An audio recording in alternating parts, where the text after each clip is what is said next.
culture united, our culture united, our culture united, our culture united, connecting all over the world, connecting all over the world, connecting all over the world, connecting all over the world. Word up, mic check, check, check. You're tuned in live. Culture United every Wednesday. See you Wednesdays. Hashtag see you Wednesdays. One day is going to pick up, I promise. Thank you guys for joining. Again, this is going to be a live conversation tonight. Big topics on the table, and I think everybody knows what we want to dive deep into on the music tip. Before we get to that, joining us this week, we'll start off first with my brother from the East Coast, representing New York City, got the flyest hat on I've seen in a minute. I compliment him all the time. I can't wait to give him my money so I can purchase his brand. Hopefully the merch is going to come soon. But one of the most brilliant minds when it comes to what's really happening inside the music, what's happening inside the culture, and one of the most eloquent speakers and advocates for hip hop as a whole, my brother Rob Markman. 9-second applause.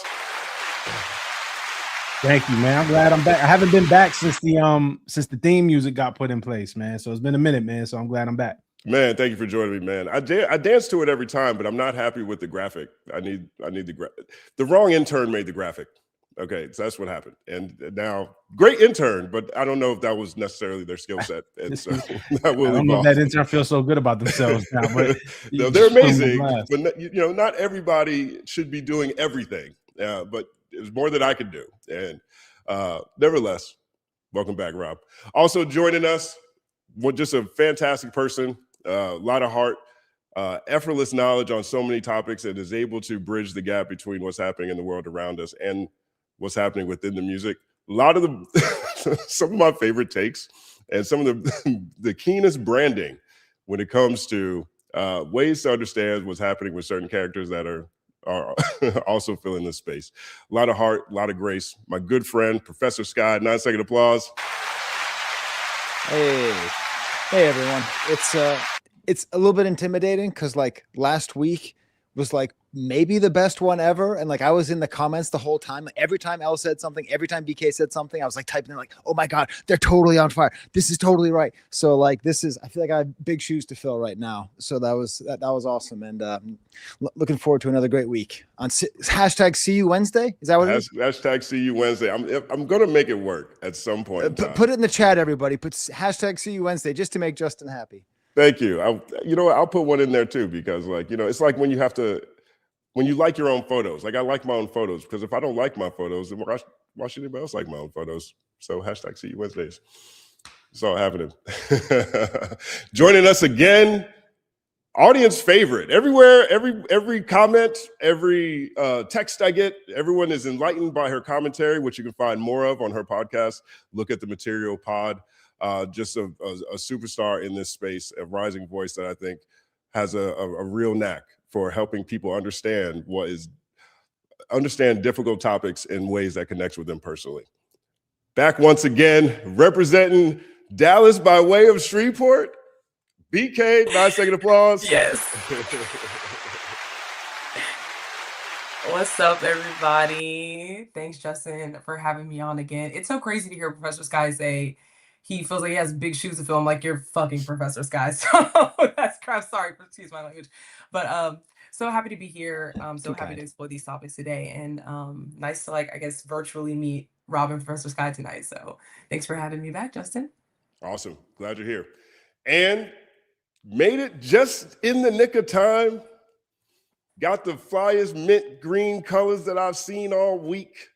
One of my favorite minds when it comes to marketing, when it comes to how to position audiences and artists and conversations in the space, and someone that I personally feel does an amazing job of making me or allowing me to see things that are just outside of my scope, whether she realizes it or not.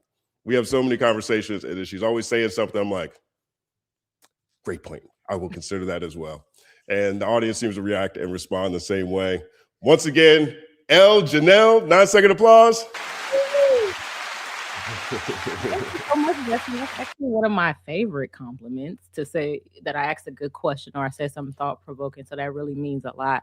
And again, me and BK are in agreement. I was so shocked when Professor Skye said that. I was like, oh my goodness, am I in the upside down? Because usually I feel like that in your audience. So I'm just excited to be here again. Word up. Well, hip hop's the upside down. Shout out to Glasses Malone.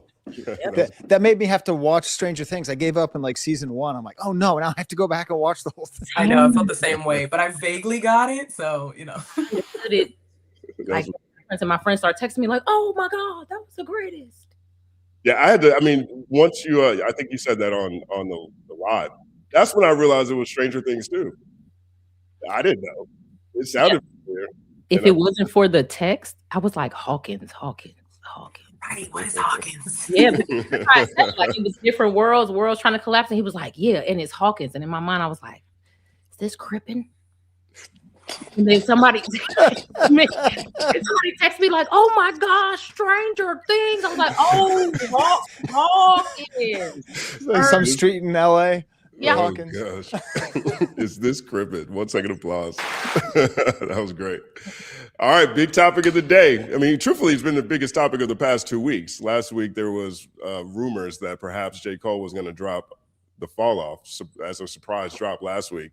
I'm gonna say this: I don't normally talk about things that happen in our group chats, Rob and Skye, but there was a question about whether or not J. Cole was going to drop last week, and Rob was like, "You're gonna get this you're gonna get this French Montana, and you're gonna get this Max B, and you'll love it." So he said, let's be real. There was the rumor that this album was supposed to drop in the podcast sphere, since like Christmas or before Christmas. So eventually it has to drop, right? So last week it was like, yeah, okay, there's a surprise drop. Yeah, it's called French Montana and Max B. Love it. So 1 second applause. I actually really do like the French Montana and Max B project though. Like I didn't listen to the whole thing. I'll be a lie if I told you I finished the whole thing, but I'll get through it. Well, today we actually have the actual release date for J. Cole, which is 2/6/26, if I'm not mistaken. It is The Fall Off. He also released a song today called Disc 2, Track 2. And in the beginning, he says that this will be his last album. Now, I'm not sure exactly what that means, and I'm definitely not used to artists retiring. Unless they're under 3,000, which I guess maybe he is. There's some parallels and metaphors that are going around. But we now have a date, and we now have at least a statement track that, in my opinion, colors the project very well. Open floor. Have you guys heard Disc 2, Track 2, and what are your reactions so far from what you heard? I heard it. I think it was outstanding. I also see that this is Nas Rewind again. Everybody else picked up on this is Rewind. So I like the callback to let Nas down in a way. I do think it caused me to do some sort of comparison, like, okay, this versus Rewind. I'm still going Rewind, but maybe it's the nostalgia.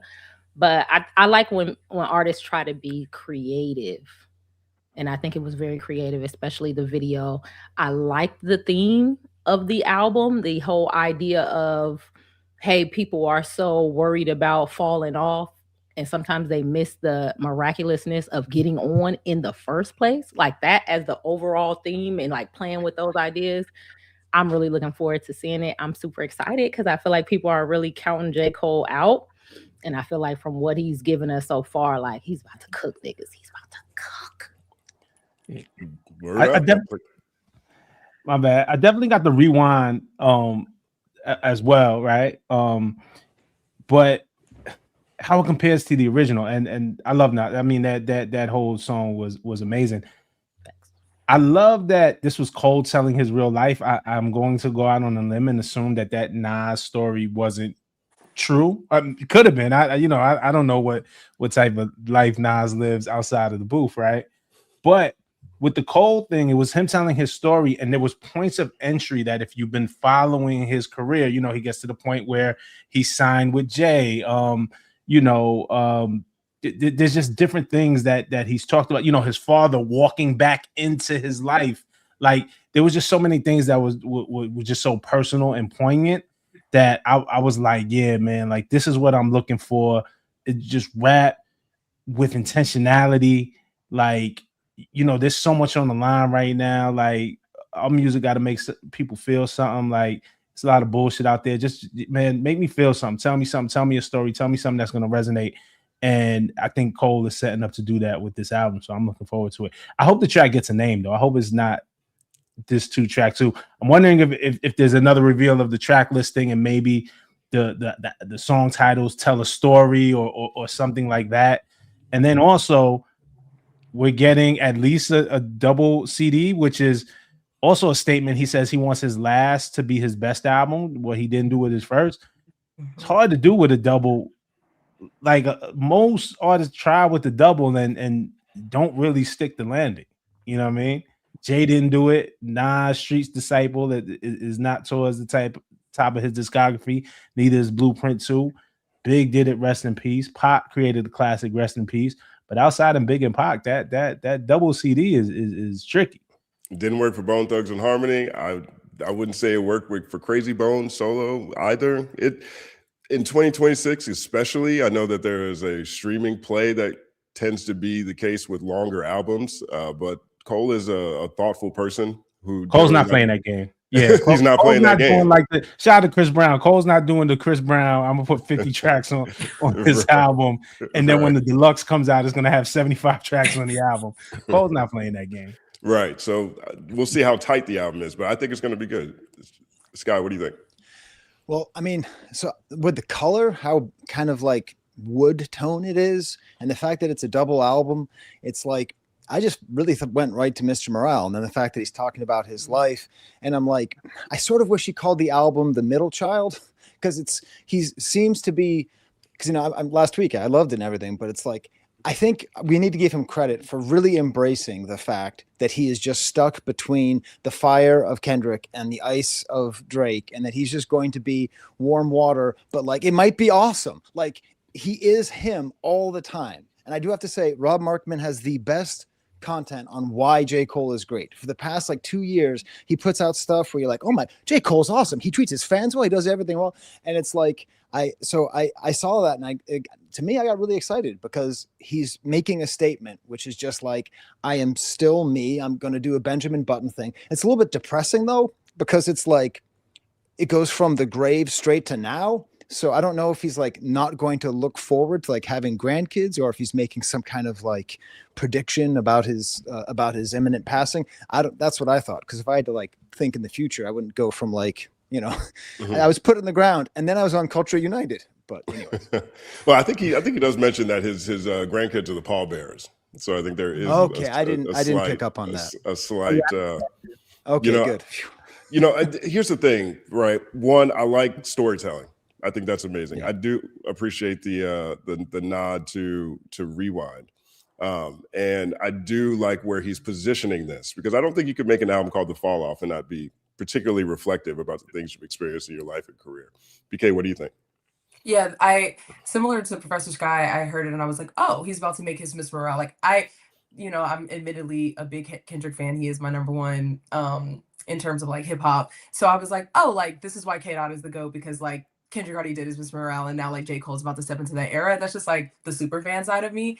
But I really liked the visual. I loved the concept. I love a good concept. I thought, I mean, as always, like the writing was stellar. The breath control, the flow patterns, it's always going to be stellar from J. Cole. And that it kind of puts you in a predicament, because it's like, if you're so top tier, it's not to like quote 21 Savage, but he's like, what's 1.1, you know, like after one, like he's so good. Like, what is he going to put on the fall off? But to Elle's point, I like how he leaned into, so everyone talks about this fall off, and it's kind of this in showbiz, like that is something that your fans are either going to push you to, or you're going to retire, or, you know, you're going to claim yourself. And I do kind of like this agency he's taking over his career, particularly after what he did in 2024, which I still want, like, personally, like a full song dedicated to that, or like 2 songs, like more of a narrative. Like, I really, not just a bar, not just a lyric, like I really do want him to like kind of, I don't want to say atone for that. Like, there's always kind of an asterisk in my mind about it, but like, I just want it, like, did Q really call you? Is that why you backed out? Like, why did you put 7 minutes? Why did you stick your chin out? Like, why? But as far as like the song that he did drop, I think I was like, okay, he's gonna go deep. It's gonna be reflective. He's taking like ownership over his career and saying, everyone says you fall off anyway, so like let me own that.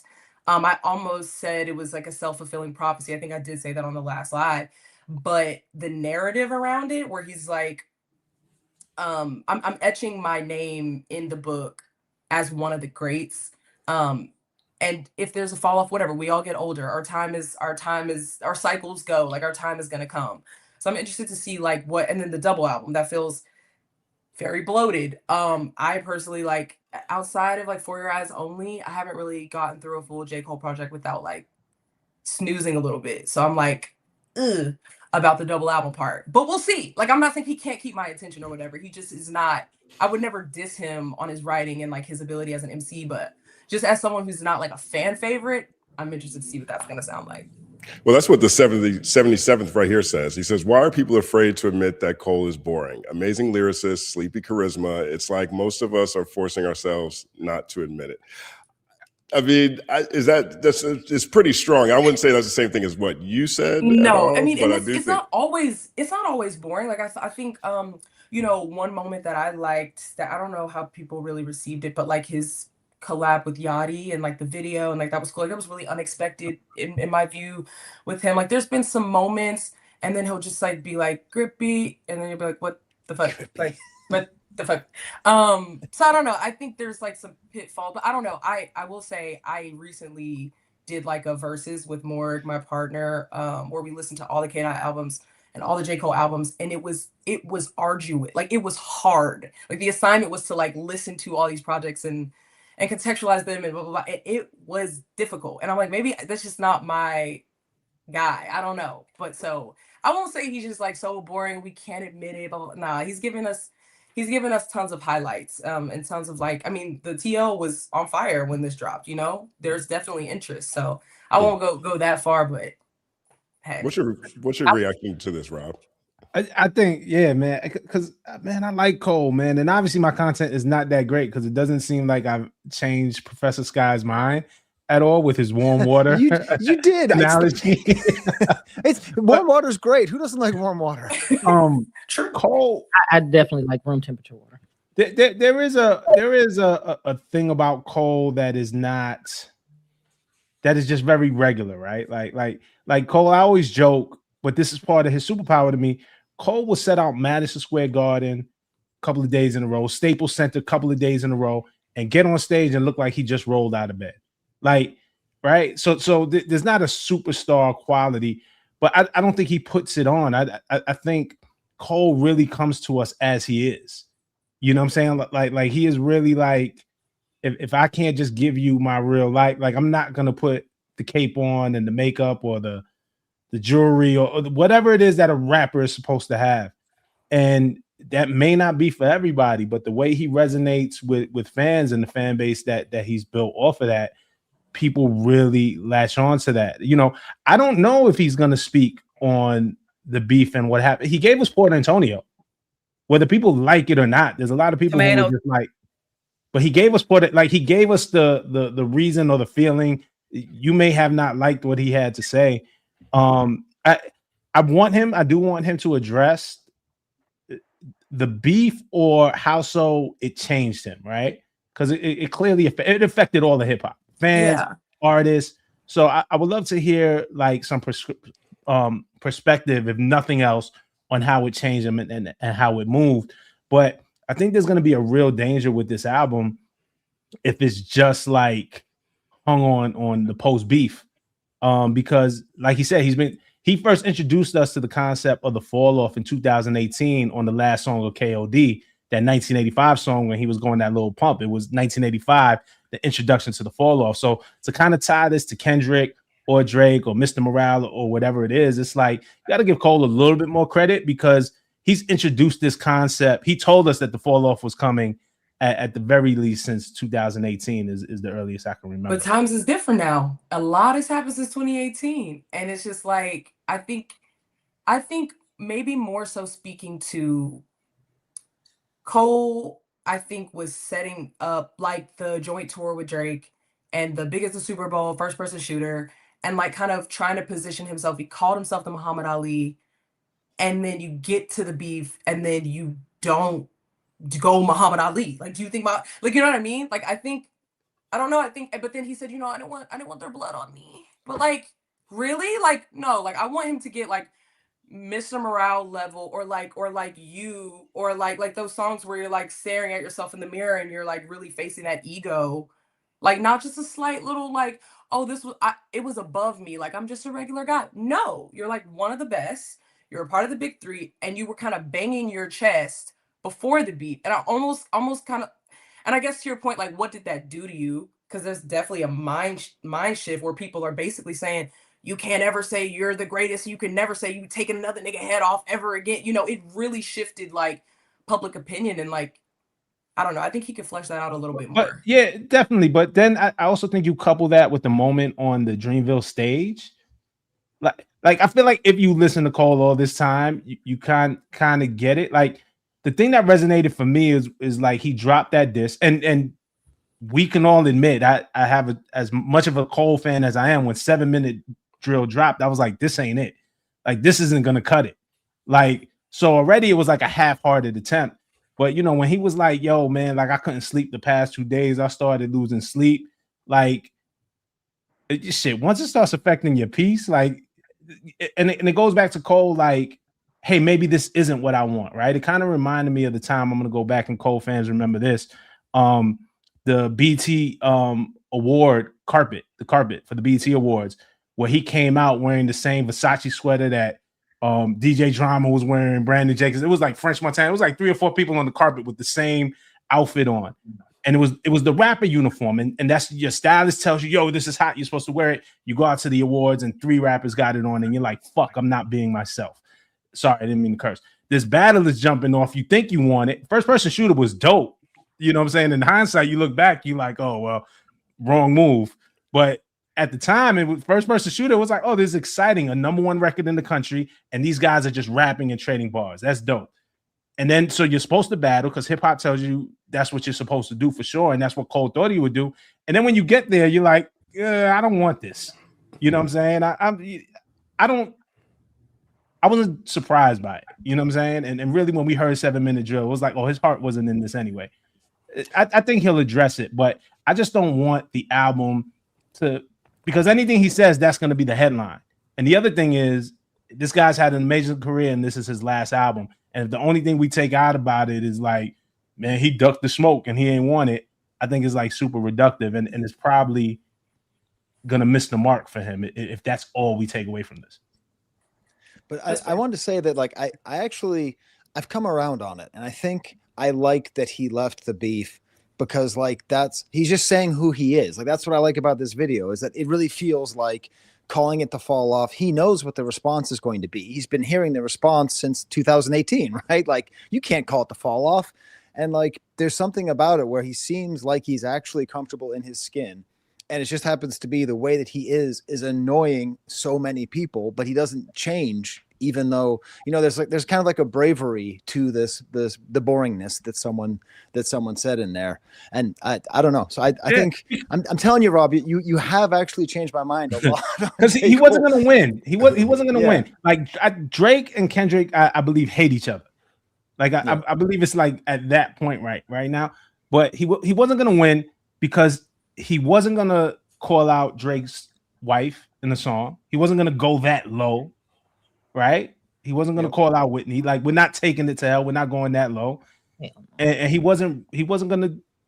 But could he have given us a Euphoria like before it got to Baby Mamas and shit? Well, I'm going to get to Elle. She was trying to jump in twice there. I want to see. I wanted to comment on thank you, Justin. I wanted to comment on a bunch of different things. I think BK saying that she definitely wants to hear his outlook on the post like post beef. I don't think she's saying that's what she wants the whole album to be about, but she's just saying somewhere in there, I would like not no one liner where we got to figure it out, but really lay out for me your philosophy, how you felt before, how you felt after. Did you change your mind? Are you proud of it? Like lay that out. Maybe if it's one song, or maybe if it's mentioned one song and then one verse. So with that being said, I do agree with what Rob is saying. Like, please don't make the whole album about I survived a car crash of this beef, because I wouldn't like that either. But I do want to hear something about it, just because the storyline itself is so impactful to rap culture that yes, I want more. It's almost like binge watching a show, and then you just never get to hear one character's aspect. So I would love to hear that. But I really wanted to comment on the boring thing. I was having this argument with Glasses earlier, and I think what is happening is, and I've said this before, people are using rap for different utilities. I played this Kendrick song that was on the Untitled Unmastered, which is one of my favorite Kendrick songs, and he was like, yeah, I played this once, I never played it again. And I was like, are you serious? This is one of Kendrick's greatest rap performances. And he was like, yeah, but it's about the music. So basically he didn't like the beat. And I was telling him that to me, it's about which philosophies you can encapsulate into language and how you can present them in an artistic way. So to me, it's not just instrumentation and the actual well, it is sonics in a way, but it's not just that. It's also like the same way a person, like I look at rap as we have a tier of fine art rappers. And I talk about this with Lupe as well, where it's like, when the same way they study Shakespeare and they study every stanza, we have a lot of people who do that with rap.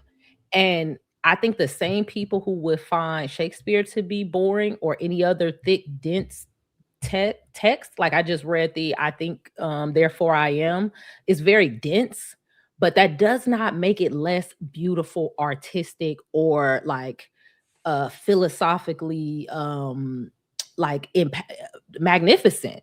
And I think that J.Cole is one of the fine art rappers. So I'm okay with certain people thinking it's boring, because they're using it for a different utility than I'm using it for. So if that's not your goal, you're gonna think it's boring. Some people will go to an opera and think it's boring. Some people will go to an opera and cry. So that's just how I take the boring comment. Stay boring, J.Cole.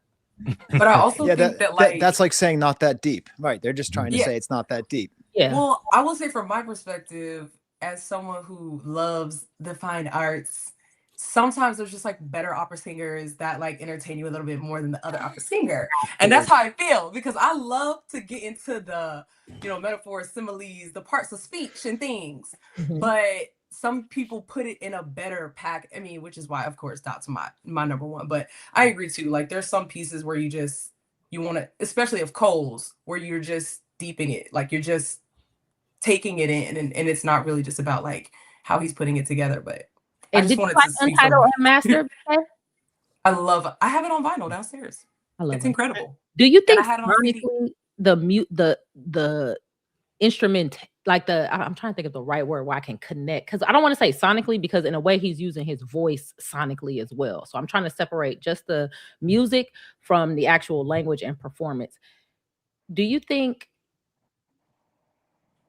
your love for it is connected more so to the sonics, the music, or the points or the language? Or how do you separate that? It's both. It's both on that one for me, because it feels like cousins with T-Pab. So like, I think the instrumentation is like a work of art in itself. And then that's where he was kind of trying to tinker with it and figure out, well, how am I using my voice as an instrument with all these instruments? So that, I think the whole thing with Untitled Unmastered, like CeeLo Green, like, come on. So I think, this is my last thing, I think J. Cole is more so, and this may be a stretch, but I think he's positioning himself against Kendrick in a way, in that manner.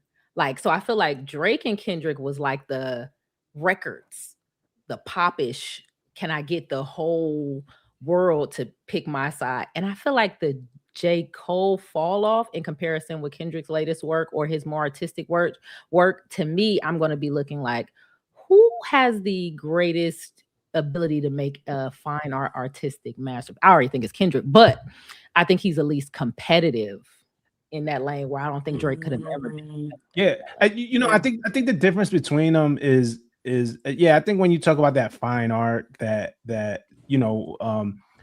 Untitled Unmastered as an extension of To Pimp a Butterfly, that being so rooted in jazz and instrumentation and your voice, like that, Cole has never really taken a swing like that, like an artistic swing. I just see Cole as an everyman. Cole is very accessible. I mean, he rides his bike down the street. You might see him on the bus. I think Cole relishes in being an everyman and also very real with himself, as dope as he is, and as much as he like beats his chest, he'll make a song like Let Nas Down, where the difference is Kendrick will say irony, I let Lil Wayne down, and what's the next line? Whatever. And then he goes on. So 1 second applause. Kendrick's never gonna put himself in that position. And Cole, and not that Kendrick isn't vulnerable, but when it comes to this rap shit, Kendrick is not going to play second fiddle to anybody. Cole's ego, despite him, how many I'm the best bars he has, I don't think his ego is as big, and he's willing to put his ego to the side for a Nas or whoever and be self-reflective in that way. Yeah, I think it's I'm gonna come right back to you. I see one get something in Skye, but I think explicit Eli's comment here is actually in line, right? I mean, he says J. Cole is one of the greatest. Kendrick won. I'm happy, but it's like we rewrite history. He missteps. His missteps are human. I think that's what that says. J. Cole brings this up 100 times. He missteps and overcomes, unlike Drake. Away from the Drake part. I can't believe I let Nas down is an example of him contextualizing a misstep that he felt like he had, right? I think there's plenty of room on this project for him to perhaps color, if not the apology, at least Port Antonio. Because Port Antonio is unquestionably not the energy you show up with after you just apologized on stage. Skye, what were you gonna say? Well, I realized I said this in the comment section last week. I was like, I'm not going to say this again, but it was in the comment section. But like about the everyman thing, Rob was saying, every year I teach my class on hip hop and rap music. And like, I always do a little survey at the beginning to see who is their favorite rapper. And, I have students from downstate, from Harlem, from the Bronx. Most of them are from Western New York. And J. Cole always wins. Like, didn't matter with the beef. Kendrick didn't take over. Drake wasn't ahead beforehand. Like, I don't know what it is. Like, if you asked me, I was expecting a whole bunch of people I never heard of before. There is something about Cole that really, really, really reaches people. And I think it's something to be celebrated. The other thing I was saying was that, can we think of this fall off thing in the context of even like what the Clips are doing and like where all these older rappers are coming back and what Nas has been doing with the last 11 albums and everything? Like, is he sort of preemptively saying, okay, I'm officially entering the old phase. I'm no longer going to be the hot newness. I'm now going to be the old guy, and I'm going to be the next of the great old guy rappers. And is this like a continuation of that wave? Those are just kind of my two things. I don't think he's leaving music. I think this may be his last album. I think he will not sign another major label deal. I think he's not going to set up any more rollouts. There's going to be no more marketing. There's going to be like, you know what I'm saying? I think we'll still get music. It might be a song here or there or like expressions. I think this makes him freer than he has been. And being a major label artist, he's kind of conducted his career like pretty freely. Outside of that, but I think this just frees him up. So for whatever that next phase is, and he gets to define it, and it's him choosing to move on to another phase before we decide for him and push him out, because hip hop will push your ass out the way, all right, it's over, and move on. And I do think also he'll just, if it's a double disc, there has to be at least a song on there. I don't see a double disc without a song of him addressing what everybody wants to know. I'll say this, I think one of the questions is maybe Skye, I think you might have just alluded to this, is, the connection that J. Cole has with his fans. And I grew up in the Carolinas, and we were perpetually a region that was lost in the broader rap conversations 8-9 times out of 10. We had P.D. Pablo, then that was a big deal when we got P.D. Pablo.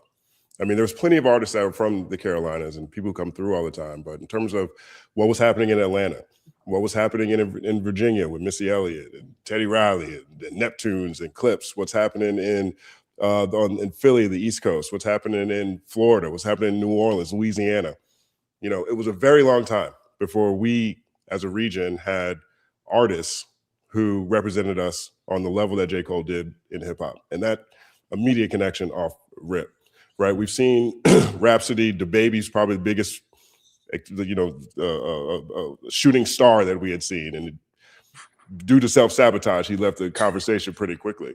But we're talking about a region that's had Little Brother come out of it, that's had Rain 910 come out of it, that's had, a ton of different artists who weren't necessarily able to make the connection. And I think that J. Cole, one of the ways he's been able to do that is leaning into a few things that really do define the Carolinas, particularly North Carolina. One, he's from the Carolinas and he sounds very East Coast. And if you look at the Carolina through line, the Carolinas, particularly North Carolina, has all the colleges. Greensboro, Duke, North Carolina, NC State, whatever it is. So there's a ton of people who move from the East Coast and settle in North Carolina. And he captures both of those energies really well. Two, he is a bar first rapper, right? When you listen to him, you are listening to him and how he's putting words together in almost like the prototypical rap format, right? When you start thinking about MCs and lyricists that you really rocked with in the 90s, in the golden era, that whole, really truly the 90s, but definitely to a degree part of the early 2000s as well. He captures that in spades. And he was also very vulnerable at the same time. And I think all those qualities at the same time is why a lot of people find him boring. I think if you look at like his strengths can also turn into the things that make him feel very common. Like the things that he's rapping about and how he's rapping have been defined for so long that there's a nostalgia to it. But if you start comparing it throughout the entire talisman of hip hop history, it doesn't necessarily hit you in a way that makes you feel like you haven't heard that before. And it's an odd dichotomy that I'm not sure that many artists we've ever seen really can be described that way.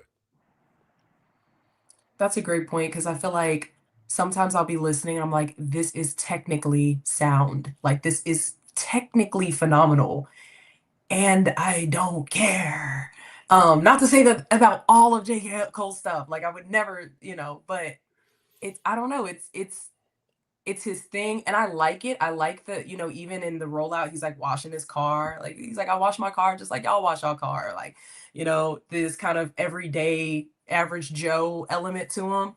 But then there's also, I think the appeal is whenever he's like, I'm gonna take your head off and I'm the best. And I'm, when he really does kind of step into that bravado, like we really love that. So I don't know. It'll be really interesting. He's got a lot of places that he can go and maybe he gets even a little political too. And maybe those topics kind of take over a headline that may just stick us in beef world. So maybe there's some of that on there too.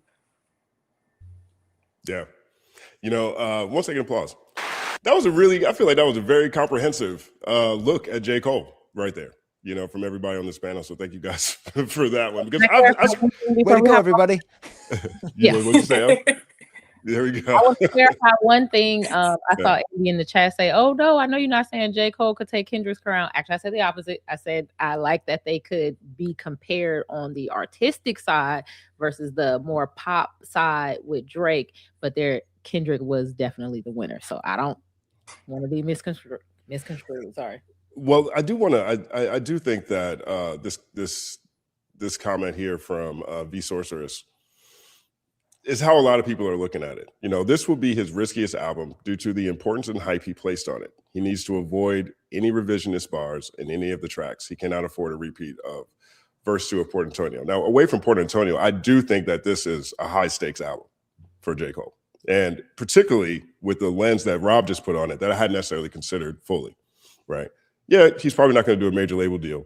Maybe he pops in, drops a mixtape whenever he wants to. He's going to move more freely, even while having a career where he moved pretty freely.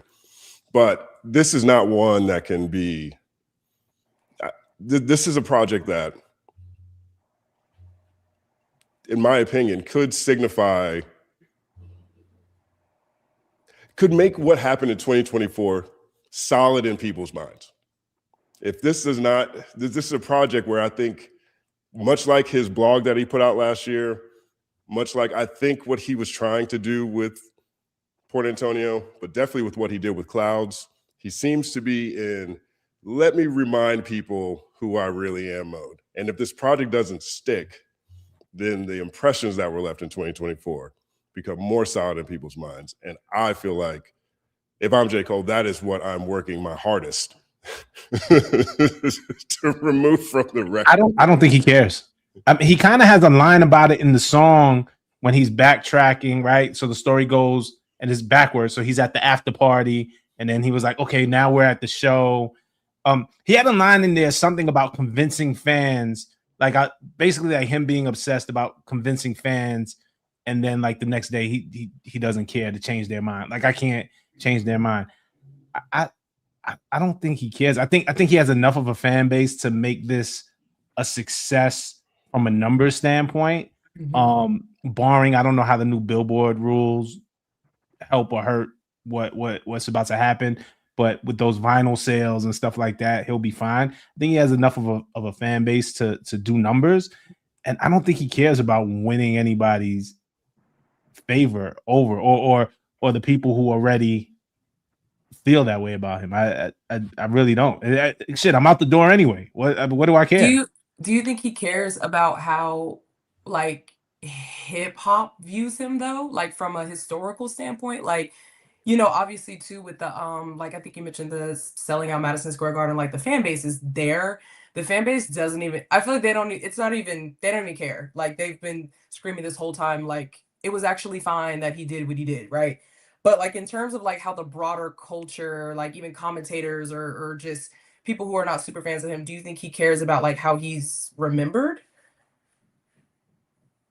I don't think so. I think he's gonna. Of course, yes, he cares about legacy, right? Like I think anybody is, but I just think like he's not gonna go out of his way to change anybody's mind, or he's just like, hey, I'm gonna go out. I think the win for him is like, can I go out? Can I bow out of this being myself? Going out as I came in, which is kind of also the metaphor for this song, right? And the way he tells his life story. Can I lead this thing the way that I walked in the door? You know what I'm saying? And I think he'll be all right. But I have a question there because in that sorry, real quick, Professor, but in that breakdown, it was almost like he was saying he wanted this to be his greatest album. So to me, when I start thinking about greatest on what scale, one can say, oh, just on my personal scale, but I don't think it's just his personal scale of greatness. He means compared to something, in a league with something. So I think that's what he cares about. I don't know if it's the numbers or how the fans respond to it, but I think he cares about it measuring up to the greatness of other fantastic projects. I think of himself because he has them. He has Forest Hills Drive. Like he has albums that are, but obviously he thought it wasn't great. No, what he was saying was he wanted, because he said I wanted to do on this last one that I didn't do on my first one. I want this to be my best album.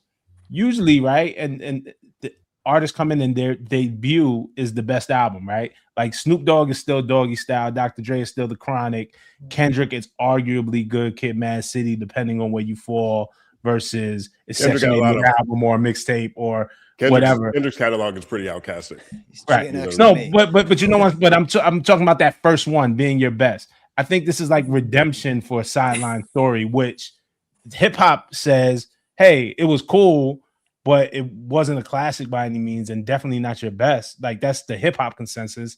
And then him also knowing, that album, I was reaching on that album. That's what the whole Inevitable podcast, or it wasn't a pod, it was an audio series, is about, right? Like I fucked up on my first album because I wasn't being myself. I was reaching for this single. Jay told me I needed a single. They wouldn't release me unless I had this single. So I did Workout, and I did this with Trey Songz, and I let Nas down. And it's like, hey, I'm going out. I'm not going out the way that I came in. I'm going out. You know what I'm saying?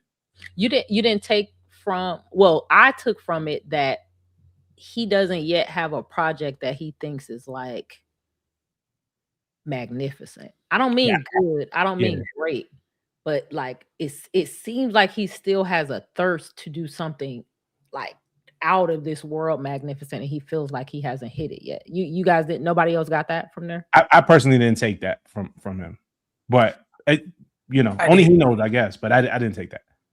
I did. I felt like he was trying to get him one, like a classic, like a certified classic. Mhm. And I do. But so Forest Hills Drive's not a classic, and that's not even my favorite Cole album.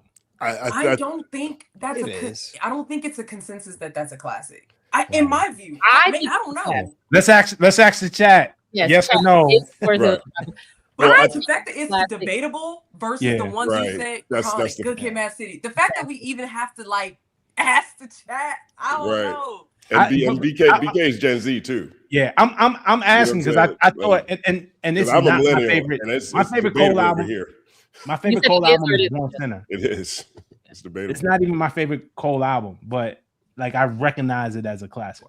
I recognize it as a classic too, just for the impact that it had, right? And then and even the memeable quote that people would drop. He dropped a classic, no features. 14-song classic, no features. You know what I mean? When platinum with no features, however, people used to say that all the time. But I do think that I do think that it falls short of an undisputed classic. And that is a very heavily disputed classic. I think the impact is there. I'm not going to take away from how it ran that year. Like, I don't even remember the year it was. Was that 14, 15, whenever it was? But it ran that year. And today it's been looked at as his best album. I give it classic status because it seems like the people chose that. But maybe 52%, 53% of the people, it wasn't like unanimous. Oh, this is it. And my question was, go ahead. I'm sorry. Jump in, Scott. I just want to give Cole credit from my perspective as someone who talks on the internet. Is it possible that Cole has fans and not stans? Because I've made fun of Cole and dissed him and called him Jason Tatum and done all these things that should get a lot of hate, but I've got a lot of pushback. But it feels to me like his fans are actual fans and not investing their personality into this artist. And if you insult the artist, you're insulting me. Maybe you have a different experience, but in my experience, Cole fans are way less toxic than Kendrick or Drake or Nas or sort of the other people who get mad at me all the time. Yeah, for the most part, no. I mean, I've ran into some weird Cole fans, but for the most part, but I think they take a reflection of him. Again, it's that everyman shit. Hey, it's not that serious. Let shit roll off for you. They're not. Cole is also not afraid to take an L. He's taking L's. Before, 7 Minute Drill was not the first L that Cole has publicly took. And life goes on. I think his fans are a reflection of him. Yeah, they're not as toxic as Barb's or OVOs or even a lot. And I get shit for this. A lot of the Kendrick fan base strangely has become it gets weird. It gets weird. It gets fucking crazy. You know what I'm saying? And I'm just come on, y'all. And do not say you don't like the Gatorade commercial. I had to take that video down. I got so much hate. I'm I don't like him selling Gatorade. What? You're a hater. I kind of think, and maybe I'll get attacked for this, but I kind of think they're his new fans.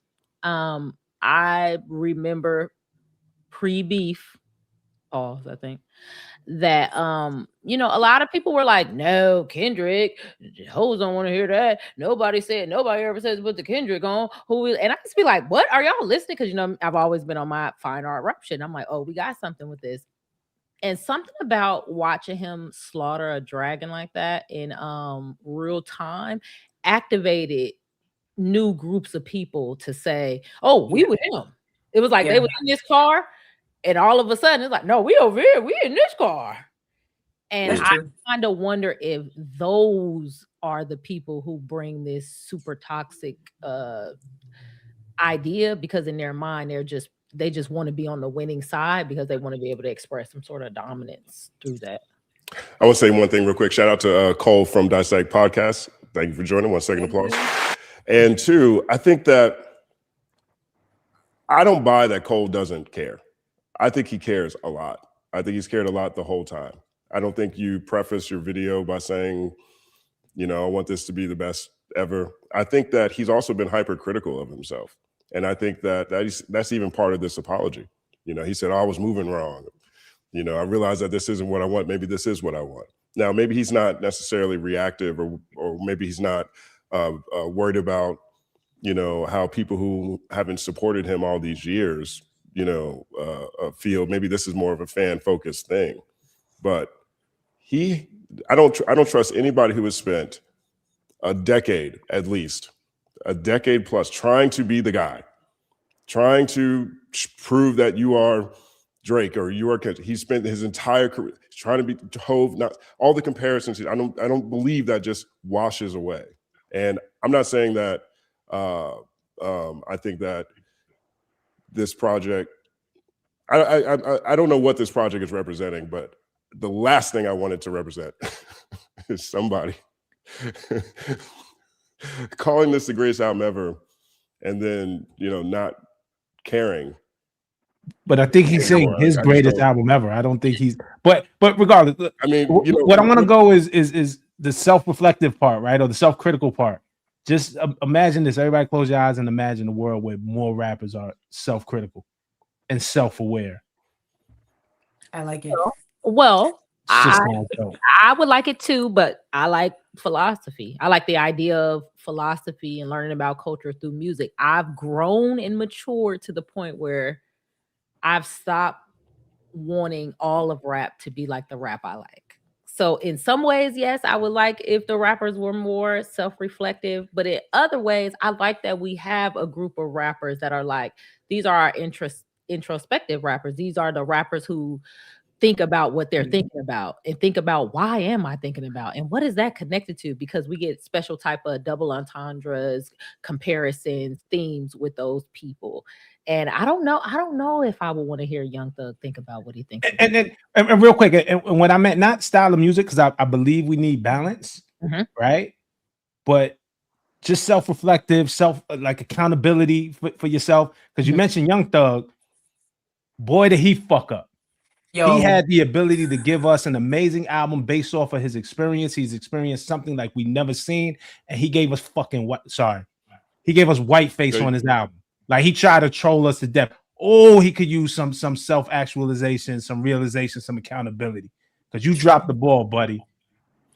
I mean, the Thug situation was so weird to me, because I was like, even if he didn't want to go self-reflective and kind of tell us, because maybe he was nervous about what they told him not to, like, this is the era of opium, of like what he was doing with the Jeffrey era, these noises, these sounds. Like, this is the era. This is the era for Thug to kind of come up with some sort of rap, rock, experimental type of, like, I was so, like, he really could have just gone, like, Uzi meets Cardi meets Thug meets whatever, like all his sons. I don't know. He really could have went there, and I was seated waiting on what Young Thug was going to do, and I was highly. And he gave us whiteface and the N-word with the hard ER hard on R's. the intro track out the for gate. all the white streamers to dance to. Out the gate. Here's my white face. Now sing along with me as I repetitively state hard R's. Talk about reading the room. Started with some philosophy behind. I mean, I guess I would like to know, because, and I guess this is why I'm saying no. I don't know if I want everybody to think about what they think about, because people also, yeah, thank you. Yeah. Sorry.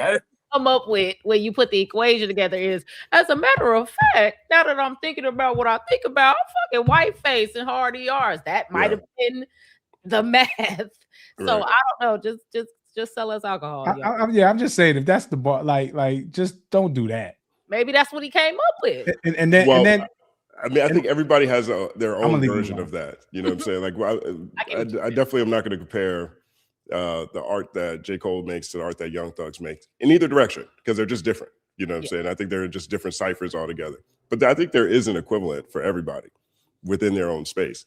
Like, the whiteface equivalent of Young Thug and J. Cole is Port Antonio. That's the whiteface equivalent. No, Justin. There's no whiteface. That's the whiteface equivalent. There's no whiteface. He was clear. He was clearly trolling us. He was clearly trolling us by showing up. And look, and Rob, don't. I don't want this to get misconstrued. What I'm saying is, coming in with some stuff that feels like trolling, that is completely away from where the zeitgeist is at that point in time, and that would Port Antonio for J. Cole. the zeitgeist has never been in whiteface, dog. That's I hear what you're saying. I don't know. There's a movie called White Chicks. It was really popular. He thought he was going to get away with it because he gave us the dress on the one album. It was like, oh, that's cool. That's progressive.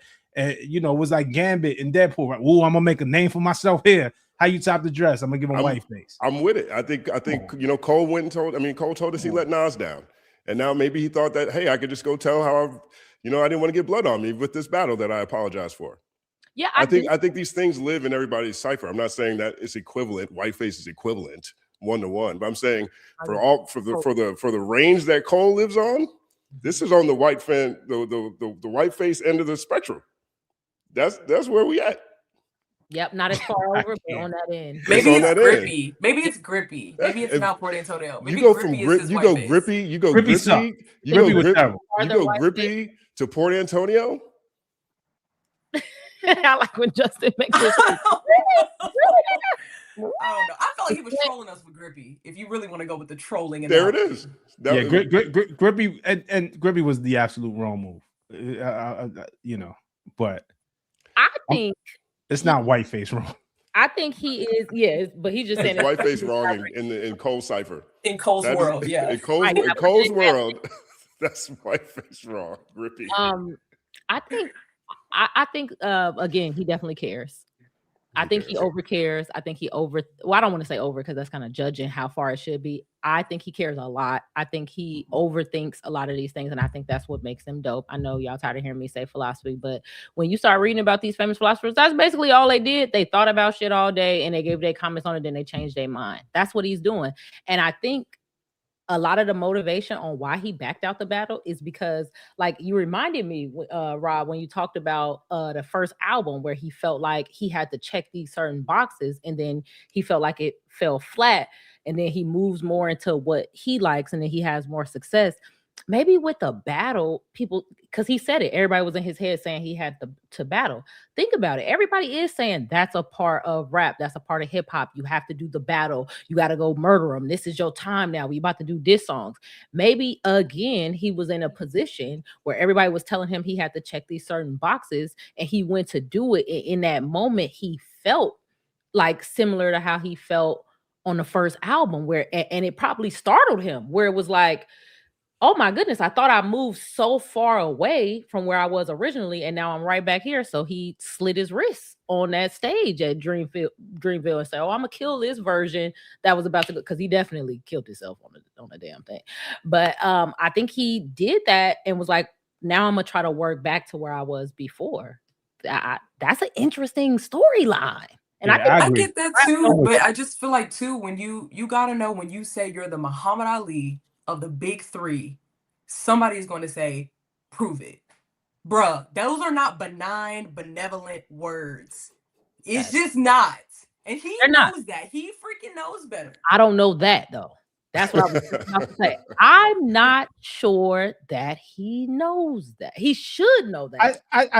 But again, I just think it was different. I think if it was friendly battling back and forth, like little subs back and forth. Kendrick is my man. But we gonna competitively go. Yeah, Drake was his man, but he was not going to take he didn't want to competitively go. Kendrick was waiting. So but either way, right? I mean, they were both his homies, right? So he apologized to one and left the other hanging. What was he going to leave hanging? He left Drake hanging. He left Drake hanging. What that's why Drake said it. I don't care what Cole thinks, that dot shit was weak as fuck. Drake even slided him in it. And Drake is like the only guy who liked that shit weak as fuck. Hold tight. Drake is the only one who actually liked Port Antonio. He liked the little post after it went up because it was an apology. I don't think that was a slight. I don't care what Cole said that that shit is weak as fuck. That's not really a slight, as like I mentioned. But what would he be apologizing to Drake for? He is on the same song with Drake. Mm-hmm. He jumped out there first, let everybody know we are going to be dissing.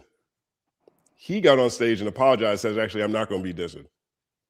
And now Drake is out here like, okay, is that what we're doing? To me, that is you leaving your homie. You start a fight with your homie and you leave him to fight by himself. But hold on. Like, what was it supposed to? Was it supposed to be a team up, or was it supposed to be a 3-way? Because when I say I'm the Muhammad Ali, that means I'm better than you, but I'm better than you too. Facts. So Right. if Cole was really on that shit, both of y'all could get it because I'm Muhammad Ali. But we know you know he's what I'm not. saying. He's really It not wasn't on no that. team up, He's really like, not on that, and that's fine. It's fine that he's not on that. But these two guys got together. And my bad. And first person shooter. Oh, man, they're gonna say I'm hating. I seen it pop right up because I'm not. But get your Cole position. Cole barred up on that as a like Cole took that moment to bar up. Cole's a great rapper. He's a great rapper. I missed it. He took a moment to bar up on what? first person. Hold on. His verse was better than Drake on that thing. Like Cole. It's supposed to be. And let me get Skye wants to jump in here. It was I have a tremendously stupid point. So Muhammad Ali was the greatest, but he was also a conscientious objector who gave up his belt.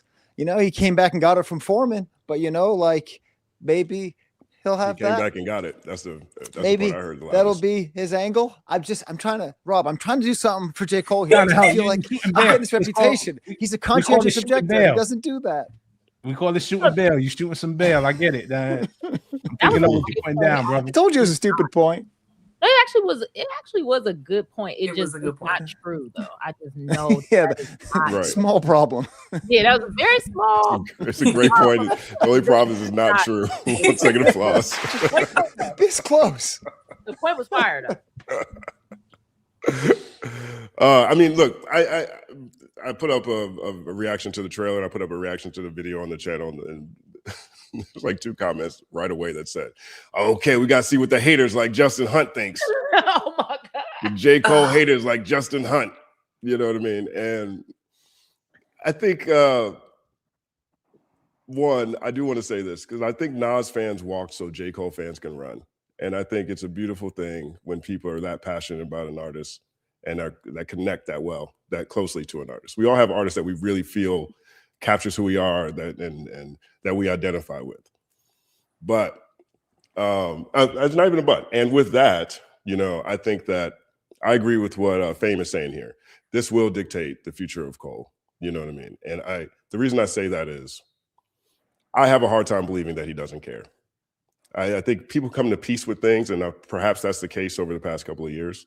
He's come to peace with what happened on April 7th, has done, or the impact that's had on his reputation. I think he's come to peace with it. And if he's got a double disc of music, I really hope that it's a focused double disc that lets people get close to who he is now. Because truthfully, this will be our first time meeting this guy. Mm-hmm. This will be the first time meeting whoever New Cole is. And I have no idea if we need a double disc. I want to see that's why they say I'm a hater. Because I wanted to say it that way, but that's not necessarily what I meant. Right. I'm not sure if a double disc. I'm very curious to see how he presents New Cole over the course of a double disc. Boom. 1 second applause. You made it happen. As a person who enjoyed the 60-track Chris Brown album, I have no problems with a double disc. I'm gonna just let that thing play 2-3 times. And about a week after it's done playing 2-3 times, I will know which ones I like and make my own playlist.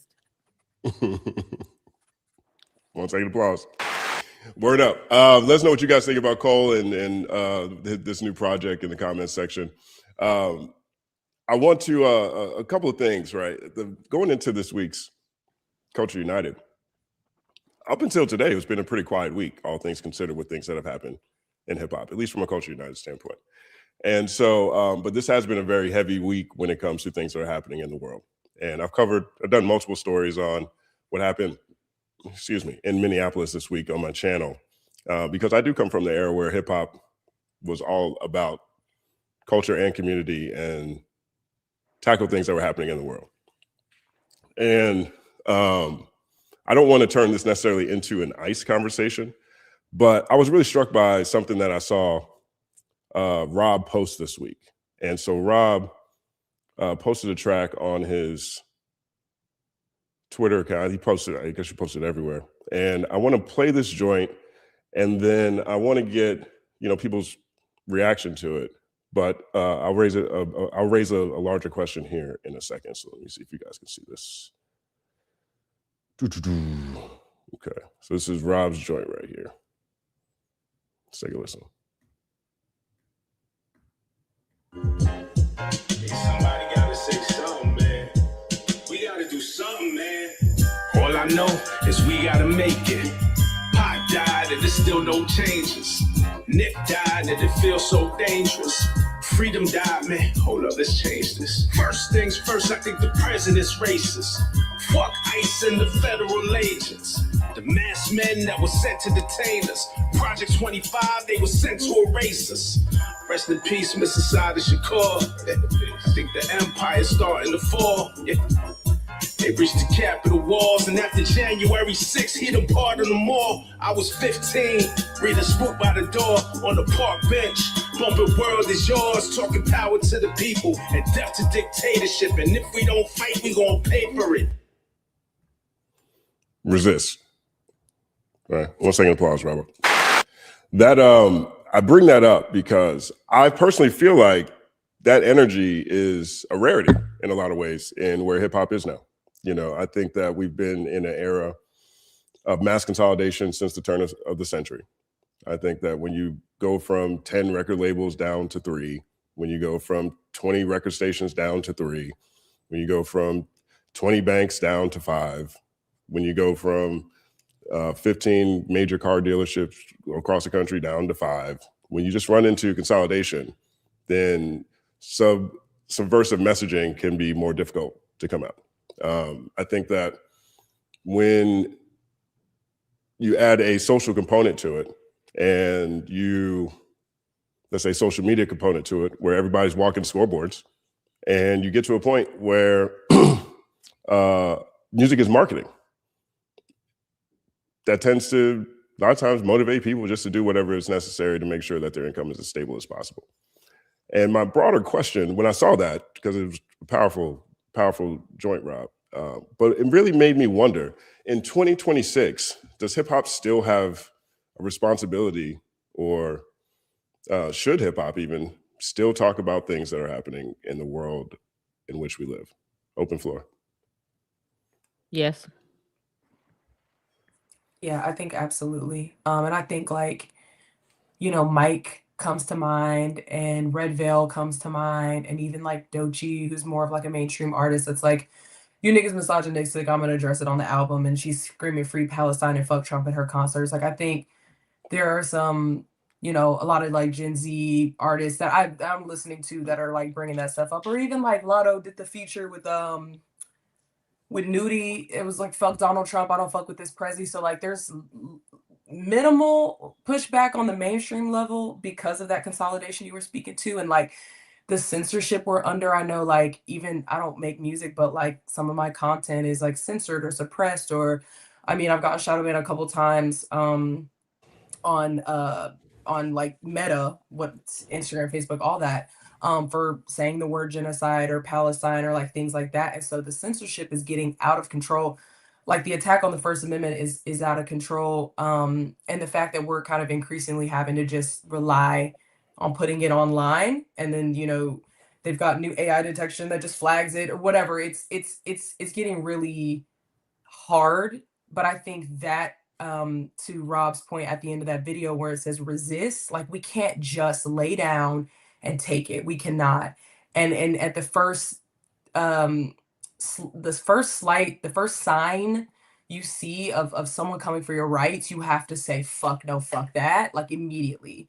And so I do think there's a place for that in hip hop. I did mention that there's probably going to be some bars, potentially a song on even Cole's album speaking about that. He's kind of waded into those waters before.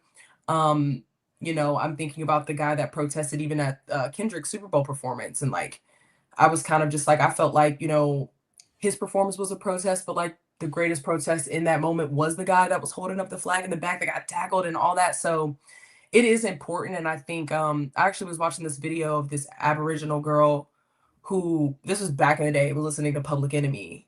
and was like, what they're talking about there in America that's happening to Black people there is what's happening to us, the Aboriginal people in Australia.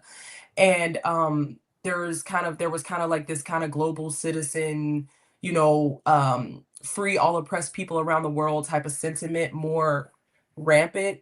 Seemingly, when I'm looking back, I didn't experience the hip hop, then, but like looking back at it, I'm like, there was more of that presence, and kind of just the punk nature of hip hop is to kind of be against the machine, to be against that. But when it's co-opted and it's pro capital, pro greed, pro get my money right now, and this late stage capitalism, everybody got to eat type shit, it gets kind of tricky. I mean, when you're ending up on like blacklists and not getting on stations or stages for saying these things, it kind of gets hard. But I think that doesn't mean that we shy away from it. And I was, last point I'll say, I was actually thinking about this, that there was less Trump resistance in Trump 2.0 from like the larger kind of cultural, like in my mind, like there was the fuck Donald Trump song, remember, and like Trump won, and like there was people making more of a statement, and I've seen way more acquiescing to it, especially when he's, dishing out the pardons, and just way less overt pushing up against. It's like performing at the inauguration and being like, well, I respect the president of the office, but he's like an authoritarian dictator. Like that can't happen, so I think it absolutely has a place, and people just need to, get more balls, and just do it. But the underground niggas are doing it for sure. 1 second plus. Yeah, again, I agree with a lot of what BK said. I think that it is the underground people doing it. Like I saw somebody say no name in the chat. We still have Dead Prez, we still have the Talib Kweli's, we still have a boatload of people who talk about these things. I just think in the age of the algorithm, it doesn't hit the same way it hit before. There was a time where everybody was sitting down at the same time watching that string of music videos play on MTV or BET or whatever, or listening to the radio, and they would play the same songs.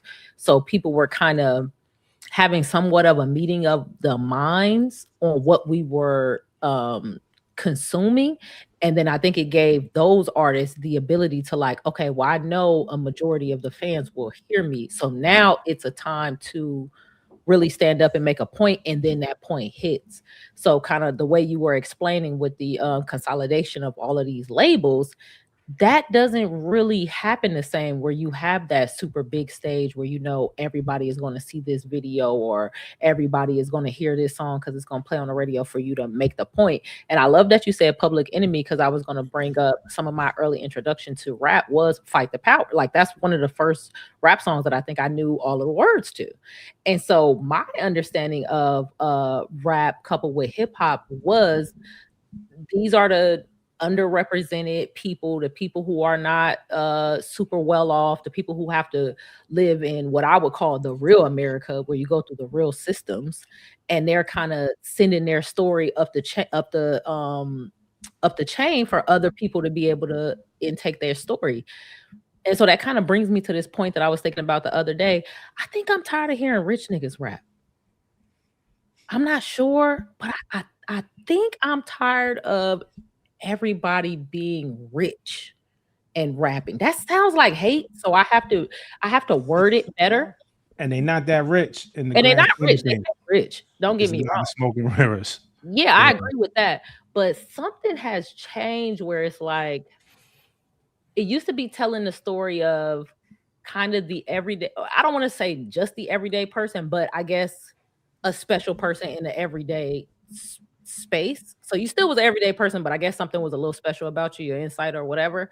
That used to be it. And now it's like, I think we're only hearing the story of somebody who has exploited the capitalist system to the point where they have a windfall of money. And I don't know that those are really the most authentic stories like it used to be. It used to be that we got authentic stories. Now I think we get polished Ponzi scheme-ish stories, like I'm rich already, so give me money type of thing.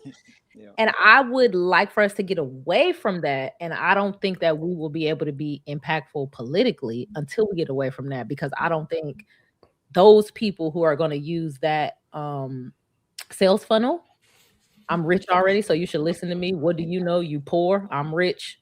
I know how the world works. You don't. the same people who will use that sales funnel are not going to be the same people who say, hey, I thought y'all wanted the 2A amendments and y'all let all these things happen to these kids in all these schools because you need to protect yourself from a tyrannical government. And voila, we have a tyrannical government. Where are you at?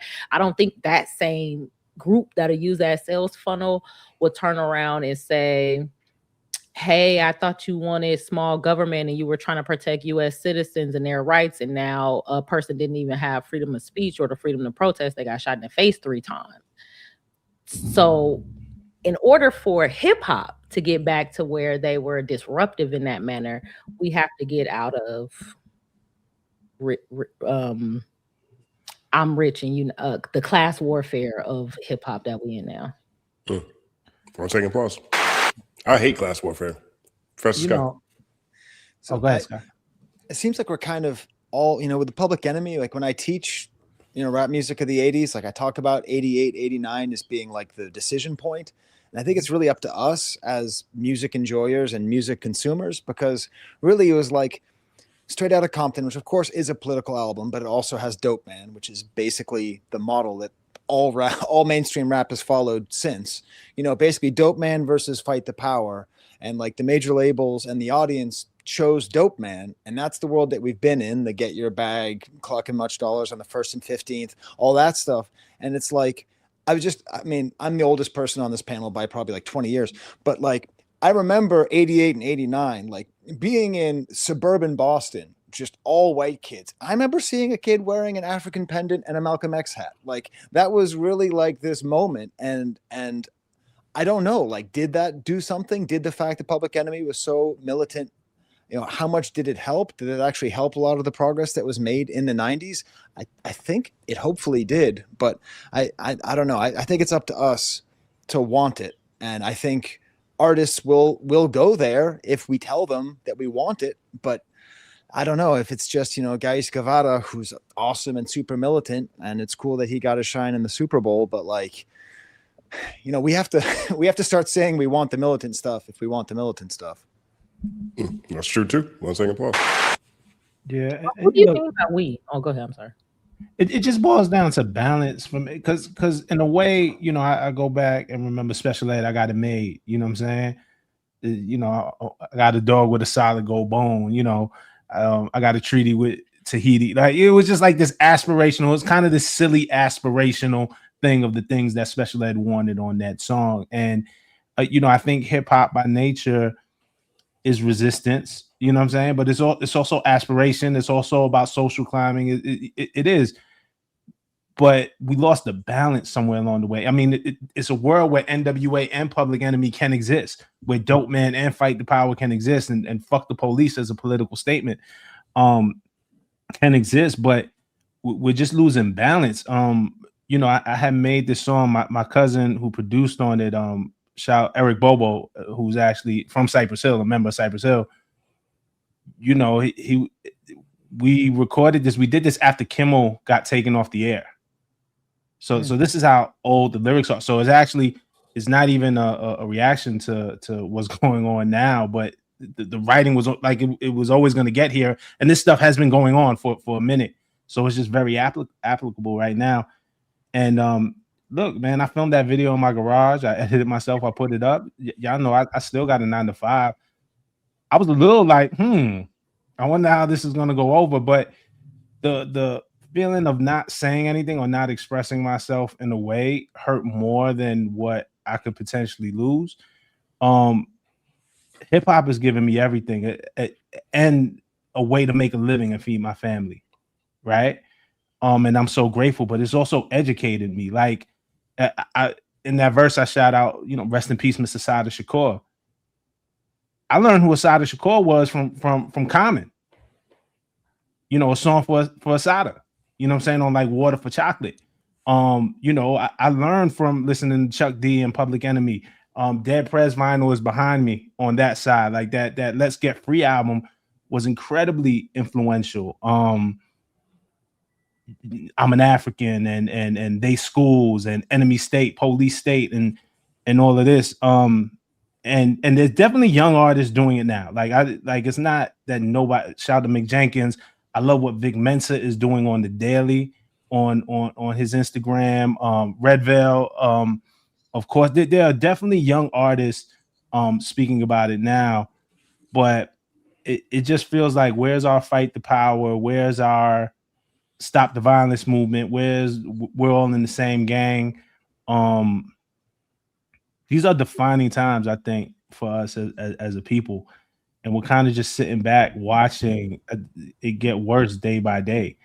And I think a lot of us in the beginning, a lot of people took the administration for a joke, but they kind of laid out. Look,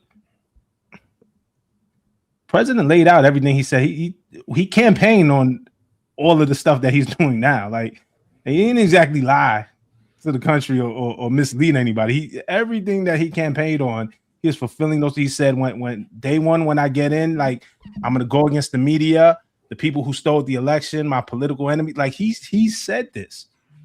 We're gonna fight immigration and ICE and this and that. And so, I just don't know what it's gonna take for people, to really, like, it's gonna get better before it's gonna get worse before it gets better. Like, it has to really get to a rock bottom state to where people have nothing left to lose. I hope it doesn't get there, but that's where it's trending. Like, we talk about fight the power, but there's another song that I think is the song we actually need from Public Enemy. They did a song, By the Time I Get to Arizona, and that was all about, I think it was actually John McCain. Dave Chappelle talked about this in his special. But anyways, John McCain and everyone, they turned up, they made Martin Luther King Day not a holiday. And Public Enemy came out with a song that was just straight up like, let's go to Arizona and be violent in our defense of Martin Luther King. It's like super revolutionary. I remember it was on MTV in the schoolyard. Everyone was talking about it. Like, it was a very, like, Fight the Power is a great song, but it's so, like, it's an anthem. But, like, this was like, we have a corrupt government doing something right now, and one of the biggest groups in the world did a song about it. So, like, is there going to be a song on the Fall Off called F ICE, right? Is there going to, are we going to get to that point? I don't know. I also think we should watch for the Super Bowl. Bad Bunny has been, and I know it's not necessarily hip hop per se, Spanish rap, though. They get thrown like the roots. There's roots of, and there's definitely resistance. I think that's going to be a lightning rod moment. It's kind of quieted down. We haven't heard much, but in the weeks leading up into Super Bowl, Bad Bunny has already made statements, and I think just his presence will be political, and I don't know what he can do or say on that stage, but it'll be a moment to watch, because there's definitely a group of people who do not want him up there. Go ahead. No, you got it. Go ahead. I feel a couple of ways about this, and I have a couple of predictions. And I got some insights, I guess. I think that what could appear right now like no one is doing anything about it is because the organizing is underground.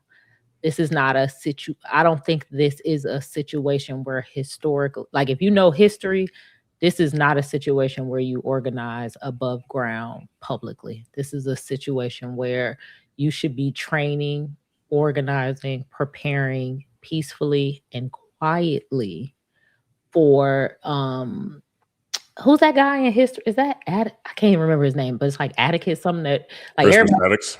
Yes. Yeah. That moment is coming. It seemed like I think the Renee Good rest in peace moment is whatever that moment is going to be, where everybody finally snaps and says, you know what, enough is enough. This is an example of the type of things that will happen. So I don't think that it's nobody's doing anything, nobody cares, everybody's okay with it. No, everybody's on the edge of their seat. Everybody sees exactly what you see. Everybody understands, whoa, this is pretty bad. Oh my goodness, the administration is actually putting up recycle Nazi slogans on the front of their podium. I think most people, or a significant portion of people, do see they're organizing and preparing for what's going to happen. And I think it's going to slip off of a cliff. It's going to keep it. It's just really up to Trump to see how high of a cliff is he going to take us to. And he's going pretty steep. Pretty steep. And it's going to slip off a cliff. And one more thing. I also noticed in this kind of cycle of resistance, Black people have done a very interesting thing where they kind of folded their hands like this in their watching. Mm. I'm a little bit proud of that in some ways, but it does make me nervous a little bit because I'm so used to us being the canary in the coal mine, us being the like the moral police where we usually stand up and say, hold on, this is not right. We're gonna have to do something to fight this. And I do notice in different sections, sometimes it's women, sometimes it's Black people in general, sometimes it's all these different people. There's been a level of, well, let it burn down since you act like you don't know how to police it. And I think that could also be what's going on right now. I don't know that it's on hip hop to fix this. Mm. There's a lot of communities that played a big part in making sure that this happened. And now I know that it always trickles down to certain groups end up getting injured the most. But it is something a little interesting about how y'all need to feel some of the burn of this. So maybe you can understand why this is not the thing to root for. I'm sorry I cut you off, BK. I saw you about to say something. No, you good. No, I think what the people are doing and like what our figures are doing could be two separate things. But then I think it's almost a question like in a culture that is so captured by celebrity, why are the people who are protected by walls of capital and access not kind of burning some of that capital? And then speaking to the tradition of, you know, hip hop, but even beyond that, just Black music, like where's our Nina Simone singing Mississippi Goddamn in Carnegie Hall? Like, you know what I mean? That moment where you really got in front of them white people and said, what was up? You know, like, yeah, your presence is a protest, whatever. Like, that's kind of what people were saying about like Kendrick's Super Bowl. And I thought about that because you mentioned the Super Bowl with Bad Bunny. But like, I was kind of like, I had a critique that he didn't just say the fucking thing. Like, I think in an era where like it's so brazen and like you said that hill's so steep that like he's taking us, you kind of just have to say the thing. Like, I don't need to fucking interpret. I don't need you to give me a body of work that I need to interpret that like, oh, this is a form of protest or whatever. Like, I would like to see that moment where it's like, what's going on, Mississippi Goddamn, sign of the times, very like blatant about what's going on, similar to what Rob did, but just I guess on a larger scale. Please, on the larger entertainment side of it, but yeah, absolutely. I have a question. Do you think that those people were protected? Do you think that Nina Simone was protected? And I ask this because I have a friend that's working still on the Free Mumia campaign. Because as you guys know, Mumia is still in jail right now, and a lot of those Black, like I hear people talk about Black Panthers and the work they did, but they don't know where those people are. They don't know that those people are still in jail now. They don't know that those people died poor, homeless, all type of stuff. And I think that if that class of people does choose to stand up, I hope that this time where we're wondering, like, is Batman gonna fucking like? You ever seen Batman? Where, what's the mayor's name or the police Commissioner Gordon? You know, sometimes Gordon do the signal and Batman don't come. I know he'd be like, bruh, like, where are you? So I think during this kind of tense time where we're like, where is our conscious, moral warrior class? I hope that this nervousness that we're because they're coming. But I hope that I think those type of people, they can't help it. They might be having, I guess, the J.Cole conflict with themselves right now. Oh, I ain't doing it. They don't give a fuck. But at some point, it's going to be too compelling, and they're going to have to. Because like, how does a $1 billion Jay-Z respond? Like that type of capital where you're like, you cannot earn that much in a lifetime. Like you have to, exploitation has to be on the table for you to get to $1 billion. Like, what does he have to say? I don't know, you know, or even a Beyonce who's now a billionaire too. And the response is to drape yourself an American flag. Ugh, that's probably not like apropos during this time, you know? So I don't know. It's just, it's funny. It's weird. I don't think so, because I have this weird feeling of being like, oh, we're Americans. Like, are we? Like, I get what you're saying technically on my passport, but because I also think certain classes get a little bit of protection from like people who hate America. They be like, well, not y'all, because y'all don't really. But anyway, I do want to say real quick. I'm sorry, and one thing that, and this is not caping for. It's just weird that it comes after the. I think BK makes a good point about Jay and Beyonce, and this doesn't come after that. But in general, I had this on my mind. This is also not advocating for. I don't think I mean, we've had celebrities be our civil rights leaders before, Paul Robeson. You know what I'm saying? There's been, but it's not also to rely on celebrity, and more what Elle was saying. Like there's real work, there's real organizers, there's real leaders in that field to this is how you navigate through times like these. So it's not like rappers come save us, but being used to the tradition of, damn man, I grew up, and whether it was Killer Mike or Dead Prez or Common or Kweli and Yasin Bey, like somebody was always saying something and then made me go read a book based off of what again, Mumia too. I learned about Mumia through Black August and the Free Mumia concerts and stuff. Like, oh, this is what's going on. Okay. Like and so it would just be nice to have a little more of that, because I think it does help, but it's not gonna save us. It's like what Malcolm X said also, like the celebrities being our leader, like Black celebrities being our leaders and leading, like, is not the answer also. Yeah, but I get why people want that, because those same celebrities can get us to buy liquor, clothing, all these other things. So there is definitely some influence there. So I get why people are like, bro, you can influence us to go to the club and get BBLs and a vacation in a new spot. You can influence us to do all of this other stuff. You don't want to influence us like, hey, actual US citizens are getting kidnapped. Hey, he just broke into a sovereign nation and stole their president, which could actually lead to maybe us being attacked as Americans at home or abroad. All of this is dangerous. Hey, maybe we have a mad king in office. Maybe like all of these things. I understand that.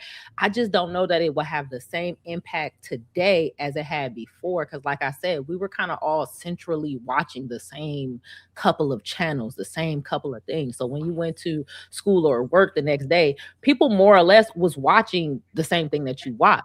Now our algorithms are so scattered that it really has to shoot to the top to cover a lot of the bases, and a lot of times it has to be diluted to shoot to the top. Yeah, which is funny. I was thinking about like the Renee Good video, which surfaces around and there's multiple angles. I found myself questioning. I'm like, oh, are we watching the same? Do we all see the same thing? That's another thing. We all see the same thing. Yeah, I mean, I guess I think.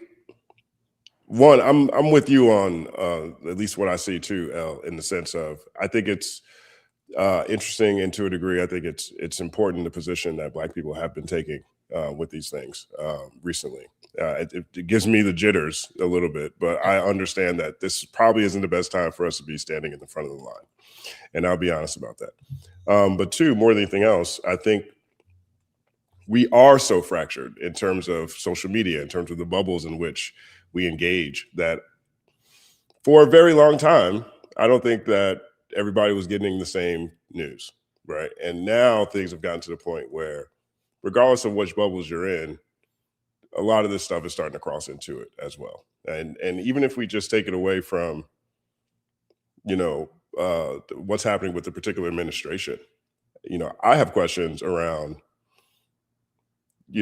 what happens when the devices go off? Like we are. Was it Glasses who made the point last week? Glasses said something like, we used to go outside and help spark our imagination, and now we're in our phone. Or we used to have to worry about, shackles getting handcuffed, but now, or the drug. That's what it was. Like, we used to do drugs to escape, but now the phone's the escape, right? So you don't necessarily need to go out to a bar to get high anymore. Verizon damn near had a nationwide outage today, and people were losing their mind. What do you do? Oh, my phone is down. Like Verizon, like the whole thing went down. Right, crazy. Right, and so but as a genre, we'll say, I think culturally there is a separation, but as a genre, right? If we look at what's happening in the rap genre, have we now had a generation or two too many who have been too separate from what the cultural impact of art can be, whether that's visual art, whether that's music art, to understand that people go to art for all kinds of different messaging outside of escapism and excess, to even think that this may be the best stream anymore for these type of conversations. Hasn't moved to streaming, for example. Like I watch Speed run around the world, and I'm like, yo, this is the closest thing I've seen to Michael Jackson in a minute, probably since Mike. Like he is down there, people are fainting. Like is it still even music as the medium where these things should be expected in 2026? That is interesting because Plague Boy Max is basically doing what I think like that next generation is, right? Like he's a full-time streamer, but he's making music on stream, and now he's Grammy nominated, but then he's also at the Streamy Awards. And now Keke Palmer's on the stream. I don't know what's up with that. But like the attention economy and like these eyeballs and our data and our attention, that's what's on the menu. And like, I don't know. I feel like to the point of it being fractured, that's the echo chamber shit. Like whoever's listening to Red Veil saw him on stage at Camp Flogna in 2023, put up like the list of like all the children that didn't make it to 4 that were like involved, right? And so that section is like engaging in the consciousness in that way, but it's not spreading in the way that maybe it did, like Elle said, when we were all watching we were forced to kind of watch the same channels. That fragmentation is like, it's scary, but it's empowering because you can have like a whole community while also doing that at the same time. It's like such a double-edged sword that you can kind of get trapped into. But the whole device shutting off and stuff, that freaks me out a bit because it's like everything is on there, like school, work, contacting my mom, whatever. Like my coworker was trying to hit up her sister who had Verizon, and it was just like, we knew after it was the Verizon outage, but even the fact that you could lose contact with somebody just that quick if something happened, if one tower goes down or if one company goes down. Like when Amazon was down a couple months ago, we couldn't submit homework assignments, and the cloud that our homework was on the Amazon cloud. Like all this consolidation is it's trapping us in a way that in a cyberpunk type of way that I don't know that we've figured out how to maneuver. So it's getting scary. Like the walls feel like they're closing in, even if they're virtual. I mean, this is a bit early, I think, to report, but over the past hour, there have been several reports coming out of Minneapolis that there's been another ICE-involved shooting in that city. And so that's taking place right now. What do you guys think about that shooting being 4 blocks away from George Floyd? Did I take it too? Yeah, I haven't even. I heard that fact, and I hadn't even processed. I haven't fact checked it. I'm gonna be honest. No, I heard it, but I haven't. No, it's true. It's true. It's true. I think there's coincidences, and sometimes it's easier to live with the coincidence at certain points in time. I think it's something kind of symbolic in there where y'all saw what a certain group did after George Floyd. Now it is your turn. I'm gonna just leave it at that. And but you know what? And that's something that I considered, and still, it doesn't feel like there's as much outrage. I thought there would be more outrage. For her especially. There wasn't. It was like a white woman. And I know they really tried to tag the like lesbianism to her. No, it was the same. It was the same. Crazy. It was the same. It was the same things that get done to us. It's like they'll put up your mugshot or your criminal. When you got arrested 30 years ago, or your criminal record, or just a picture of you on the news not smiling, or what I'm saying. Like it's all these kind of tricks and tactics, and it started right away with the same thing, and it makes you think. And it's not to trivialize. Racism is absolutely real, but it's also like, somebody might be playing a even bigger game than like we're focused on racism, and there might be an even bigger play. It's definitely class warfare. Right.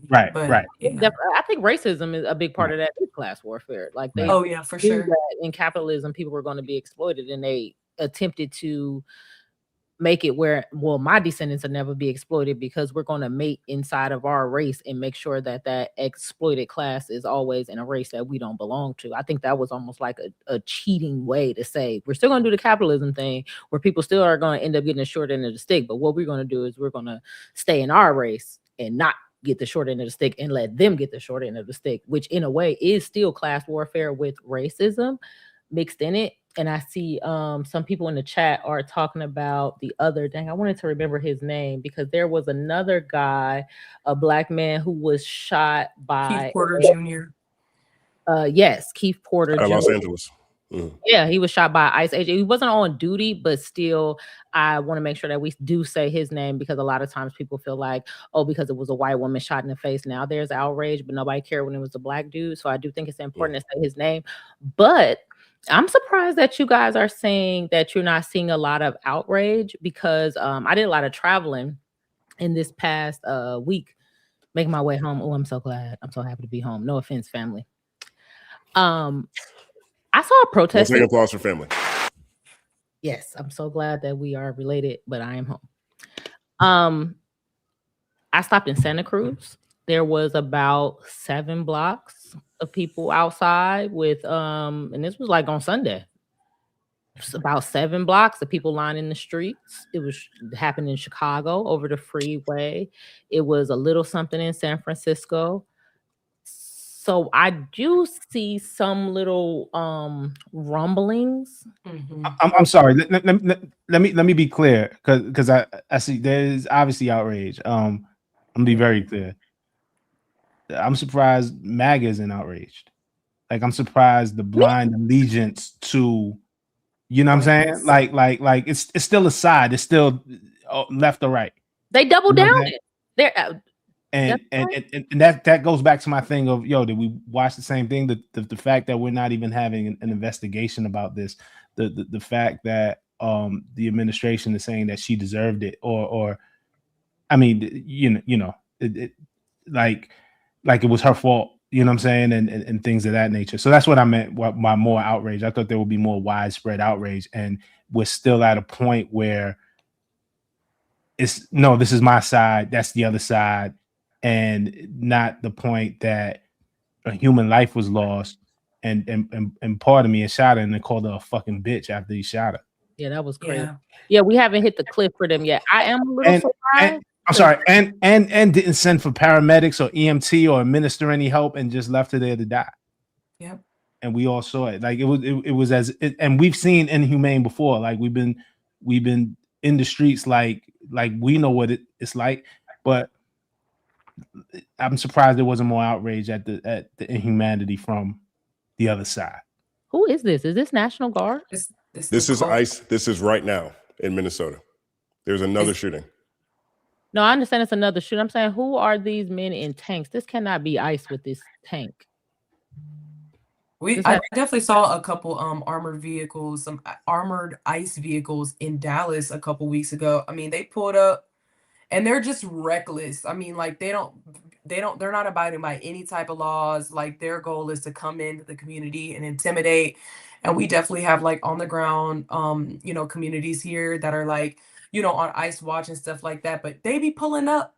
And actually for Mardi Gras last year, well, you know, I don't know if y'all remember the Tesla situation where the guy like ran into the people or whatever. Yeah. So since then they had like armored vehicles at these sites and they never really left after that.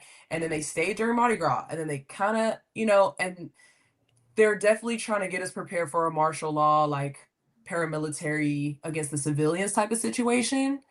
And that and Palantir and the surveillance state, and they're taking pictures of people's faces. Like it's getting so, I just feel so woefully unprepared constantly. Like the next level they go, it's like, you know, how could I reach my people? I mean, I don't know. But and you talked about the recklessness. I'm sorry, you talked about the recklessness of how they pulled up, and if you start reading, like they're not even trained. Like they're pulling them off the streets. There's so many reports of you know, you even have it's so weird because we've been so used to being at odds with local police forces, but in every city in Philly and New York and or local law enforcement is saying, yo, these tactics are like illegal. Like, this is not how we train. And like, you know, it's kind of crazy when the NYPD is like, yo, that's messed up. You know what I'm saying? Like, like, damn. It's like the killer in the community being like, this motherfucker's a serial killer. Be like, bruh. You saying that? Like, oh, it must be dangerous. But yeah, I do want to say it's time to prepare.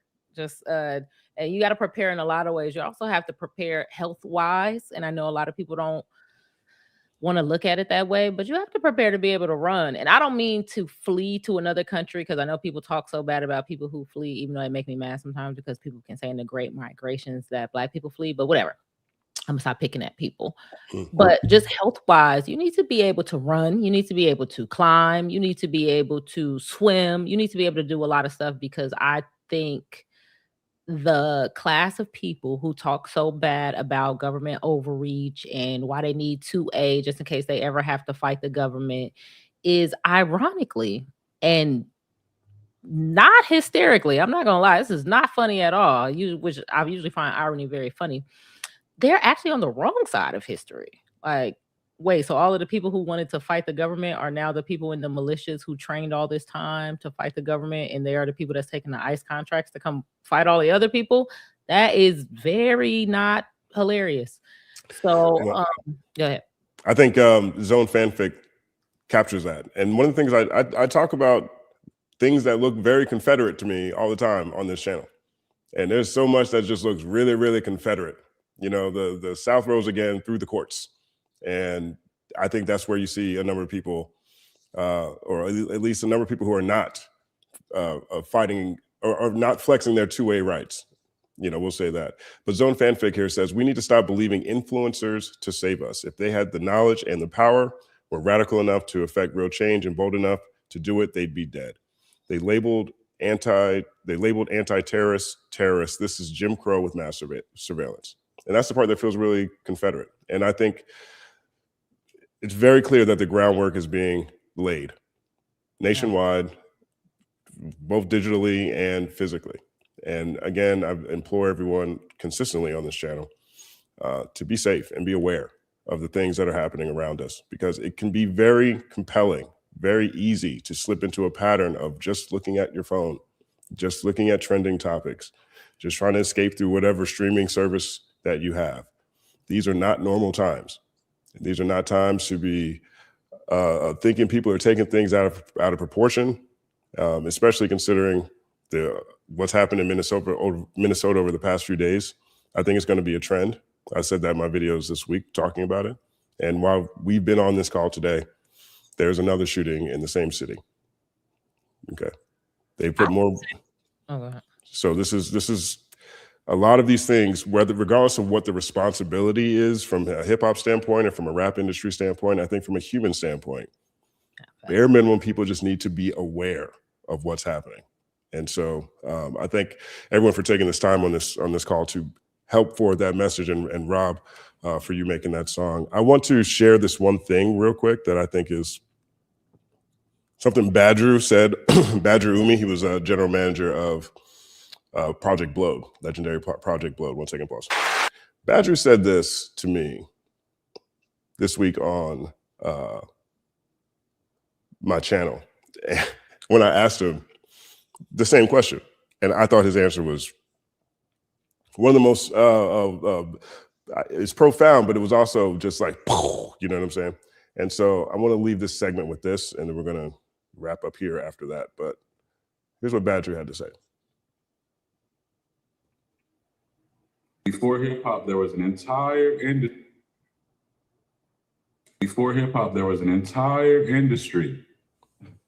Surrounded around sharing music and through like vinyl. We have CDs, tapes, and all, but vinyl was the whole thing, right? Records. It's only one rule in that culture. It's just don't scratch this shit. And then here comes hip hop, and which is our only like pure contribution to music to date is scratching records, breaking that rule to create a sound that people feel like amplifies the records and the energy of the records. Nobody could do that, right? So in the interest of like continuing to scratch the record, we have to be the best in the moments that are hard or that change the rules. You know, a scratch is the hardest thing on the ear that you can get on record from vinyl. So these moments that are hard to talk about, hard to listen to, hard to navigate, hip hop has a unique skill that we have to apply to these moments where we're like, yeah, we could talk about it. We may not be able to talk about this in, you know, in other forms of music as like detailed and, you know, as we can, you know what I mean? Because we're not like a slave to a certain cadence that'll keep you having to move it on, you know? So, man, we got to just scratch the record in every arena that hip hop people are involved. We got to be willing to just do the hard part, you know? Before hip hop, We got to be willing to scratch the record. Fire. That shit was profound. I love that. 1 second applause to Badru.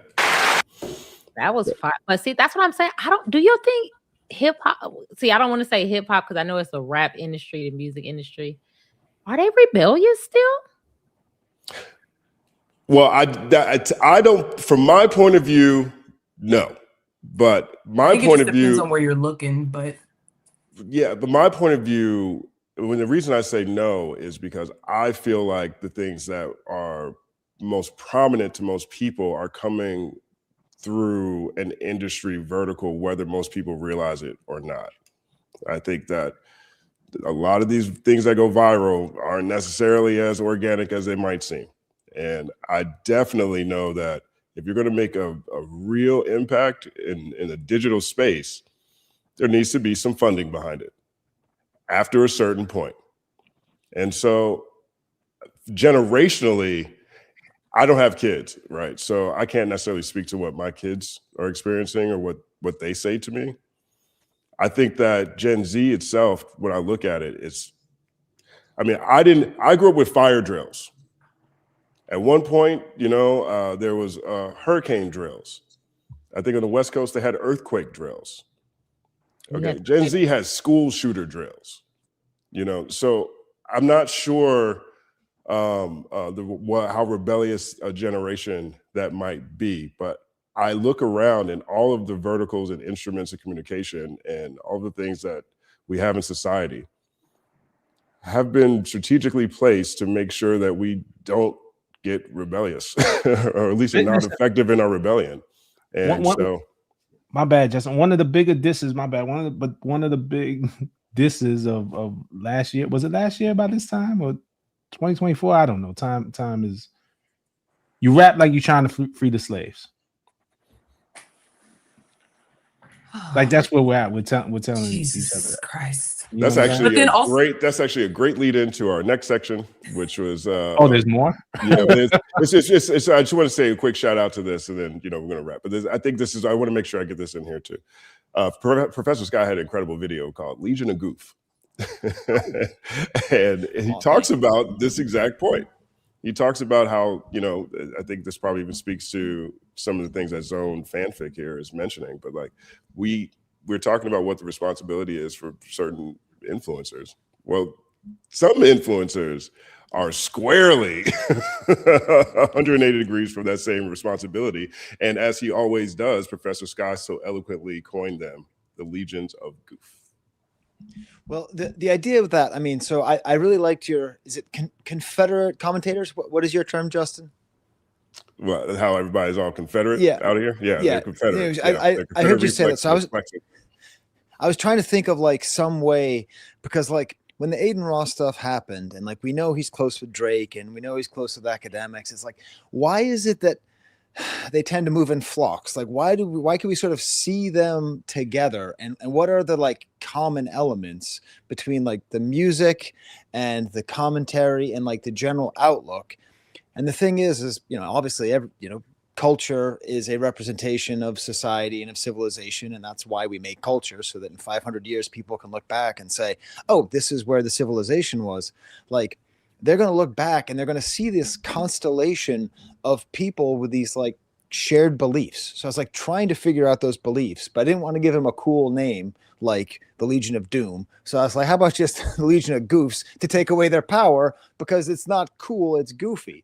So like a lot of what you are all talking about, and I didn't want to jump in too much there, but it's kind of all in this basic idea, because the MAGA movement is absolutely reflected in the media ecosystem, is absolutely reflected in a lot of music that's being made. And I just tried to like boil it down to some basic elements. The number one is just greed. And I think that ties into, don't want to listen to music from rich people anymore. Like a lot of the stuff with Aiden Ross is like, he's so rich. He's done nothing. He's done nothing at all. And he's so rich.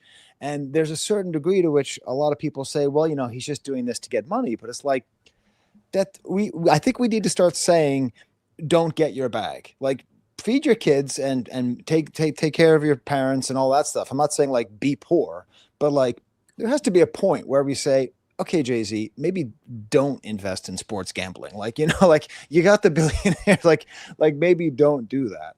And then it all kind of ties into white supremacy, misogyny, misogynoir. Shout out to Moya Bailey, who came up with that term. We should be saying her name more. And then at the basis of all of it is something that I really appreciate that Justin talks a lot about, which is the anti-intellectualism, which is that like the people in sort of institutional power, like I should have in theory as a dude with a PhD and has tenure at I'm not at a Ivy League school or anything, but like my perspective, my vision, basically anybody like me, they're just being shouted at all times. It's not that deep. It's not that deep. It's not that deep. It's not that deep. And we're just like stuck. And I feel like this last moment was like this victory. I feel like Aiden Ross lost. I feel like Glasses Malone won. I feel like Doechii won without even necessarily fighting. I feel like, and I brought this in honor. Don't worry, it's good. I brought this flannel here, Fantano, because Fantano, like he was like, all right, cool. How about instead of like just beating up on Doechii, you beat up on me because we're in the same sport. We're at least in the same sport in this internet space. Like. So I don't know. Great props. Yeah, everyone tells me it's not a good idea for me, but but like so I don't know. That's my moment of hope that I wanted to kind of tag the whole thing with, is that Trump was partly elected because of angry video game nerds, like because of Gamergate in 2012, because someone named Nidia Sarkeesian made a great series of videos about stereotypes of women and misogyny in video games. All of the people like me with my life experience growing up in the suburbs, listening to Public Enemy, but somehow voting for Trump, like most of my goddamn friends in my goddamn town, like we all like, we're like, no, we want to keep things the way they are. And it's spiraled and you can draw a straight line from like that weird moment, this weird online moment, to the election of Donald Trump. So I want to say, hopefully the battle between Kendrick and Drake might lead to an actually great leader in 2028. Like, I don't know who they are, but like this holy war that Kendrick has been waging, and that like everyone's been sort of figuring out where they are and what do they value and what do they not. I think maybe the culture, both like hip hop culture and American culture, might actually be doing something positive, and like maybe that's our way out. We'll look back and we'll see the beef and we'll say, that's how. Who do we want to be president? Justin Hunt became president of the United States of America. It's all happening. I'm sorry, I'm laughing at the idea of you doing a press conference and you leave like, it's all happening. It's all happening. Thank you. Thank you. Who wouldn't vote, right? That's the tagline. That's the party tagline. It's all happening. Right. It's all happening. It's all happening. It's not a bad idea. It's not a bad idea. I like it. President of what? I don't know, but United States is fine on the list. But I think what you're saying is true. I do feel like it's a little bit of stretch to say it was the battle. Maybe something else was going on that caused the battle to happen that would also spark that light.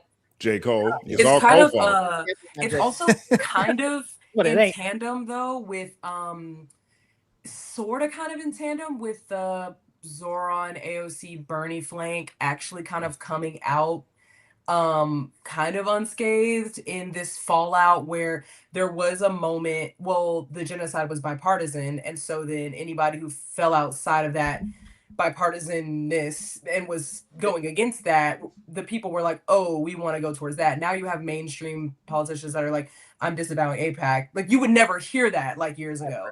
So there's kind of like a flashpoint that everyone says, well, you can't be lukewarm and you can't be on no bullshit, so you're gonna have to pick a side. So it's interesting how those moments kind of culturally aligned, you know, because even like with Prop 50 and the gerrymandering shit with you know, in California, Gavin Newsom poll tested and they actually put AOC in those ads, and he is the freaking governor of California who's supposed to be like a favorite for 2028, but it's seeming like the people are like, we need somebody that's just gonna shoot it straight, that's gonna draw a line, that's gonna say abolish ICE, which AOC has said, you know, that's not gonna do these tepid, strongly worded letters, that's not gonna do this bullshit, that's gonna just put their line in the sand. And it's not a direct line maybe from the beef, but in tandem with this kind of the 21s, the thugs, they're struggling. Like the mainstream of every flank is struggling and trying to, you know, I guess appease the base and figure out, you know, where we land. And there does seem to be a line in the sand, but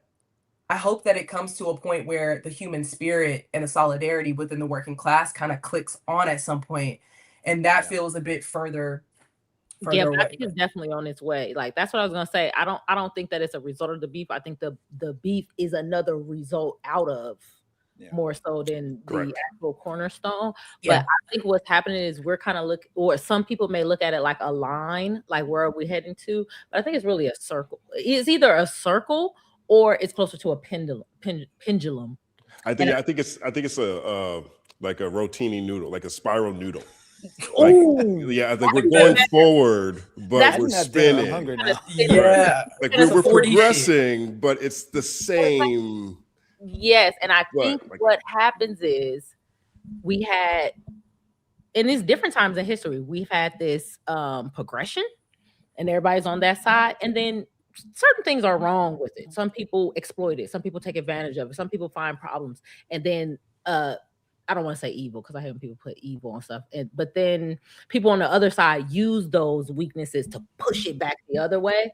And I think right now we're getting all of the injuries that's going to push it back the other way. Like this Trump administration is ridiculous. Like it's ridiculous every day, like The Simpsons. Like it's really, really bad. And although people may not be actively acting out, I think they keep getting the little slashes. I think everybody has those slashes, those tenders all over their body. And one day something is going to happen. And now I would like to do the poly market over under on when it's going to be, but I think that poly market is secretly some fucked up shit, so I can't participate, even though I kind of want to. Don't. We talked about last week on Culture United too, for people who missed it. We went heavy in the gambling and poly market. Yeah, but that was actually a fun conversation. It was. I think it's actually over under about a year. I don't give it a full year until the thing happens where we're back, everybody in the street. And in the end, I think this will take a labor movement kind of boycott. Like 60% of the people who run the actual world, not the baller world where y'all drinking $6,000 of water and y'all telling people where the money go, but the people who actually run the world. Do we remember the pandemic, the essential worker? Those are the people who actually run the world. But if all those people say, you know what, general strike, that type of power changes things. And I think we're about over under a year from now. We shall see. I want to bring this this main discussion to a close. I think we've had a lot to think about. One and two, I think you guys have done a great job of covering every angle of ice to coal. Ice cold. That was good. 1 second applause. Good job. Good job. Did it in there. That was good. And then because I I workshopped that a little bit before we went live. You know, I mean, full disclosure.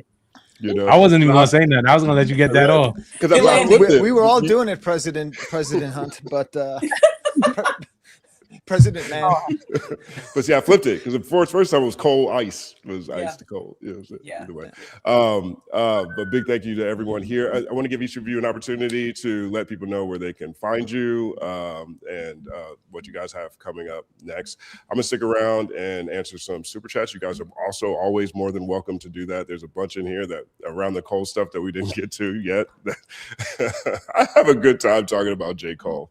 And I'm happy with what people think about me in that regard. Whatever it is, I'm fine with it. But Professor Skye, do you want to kick us off? Oh yeah, Professor Skye on YouTube. It's been a weird year, I'd say. I just want to say that for hip hop YouTubers, 2024 was like, this is the greatest thing ever. I'm never going to work again. And then 2025 was like, hey, where did everything go? So I'm excited for 2026. I think it's going to be the year of IDK. I think it's going to be the year of J.Cole. And it's going to be the year of the Kendrick. I think Kendrick and Drake are going to be on the Cole album. That's my big call.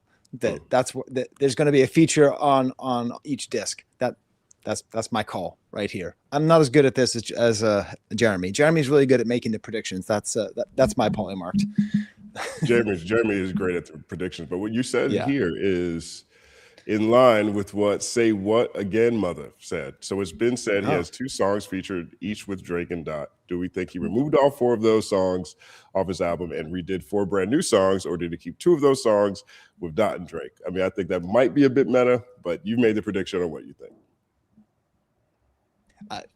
I mean, I think it'd be great because he's the middle child. And so like, that's how he says what he's doing, you know, like maybe one of the albums will be Drake-like and it'll be not very good. And then the other one will be Kendrick-like and it'll be awesome. And it'll have the features on either. And it'll be the 2 different sides of Cole. They're going to be calling you a hater right now, Professor Skye. That was I know, a haterific comment right there. It's funny. 9-second applause to Professor Skye once again.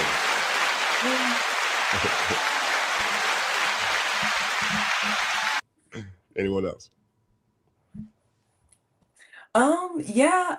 This was awesome. An honor to share a panel with both Rob and Professor Skye for the first time. So it was really, really nice chatting with y'all. But you can find me at LATM Pod on Instagram, Twitter, TikTok. Look at the material with BK on YouTube. I also have a side reaction channel with my partner called BK and Mogo. We just posted Punk Rocky reaction today, which I really liked Punk Rocky. And I know that the Cole conversation kind of overshadowed, ASAP's thing, but people really liked the helicopters video. People are really like kind of giving him his praise for like the music video. So I'm actually really excited to listen to that and react to the full album. Full album reactions coming to the Patreon soon. So stay tuned for that. But thanks for having me, and I'm always happy to be here. Word up. 9-second applause to BK. And if I could jump in and say, I think the red pilled video, you should watch that instead of the one that I did about the Legion of Goof, because I think the red pilled video that BK did last year is probably the video of the year, probably the video essay of the year. I think it was mine. Yeah, to me, just absolutely amazing work that did everything that I did just better in a couple months ago. So, anyways, that's my added shout out. Go back to the 9-second applause. I forgot. Thank you so much. I think there's 2.7 seconds left. Okay. I agree with you on that. I agree with you on that sentiment, and particularly at the timing. Like that kind of that took nuggets of one-offs and crystallized the idea and led into a wave of people after it. It was truly impactful. I'm still just excited about the hearts I don't know how BK is the only one that has animations, but I'm jealous. Remember she had fireworks last time, and now she did have. I don't know how she did the fireworks. Have hearts just come out just right then though. It was crazy. She did this. Does that work for everybody? Let me see.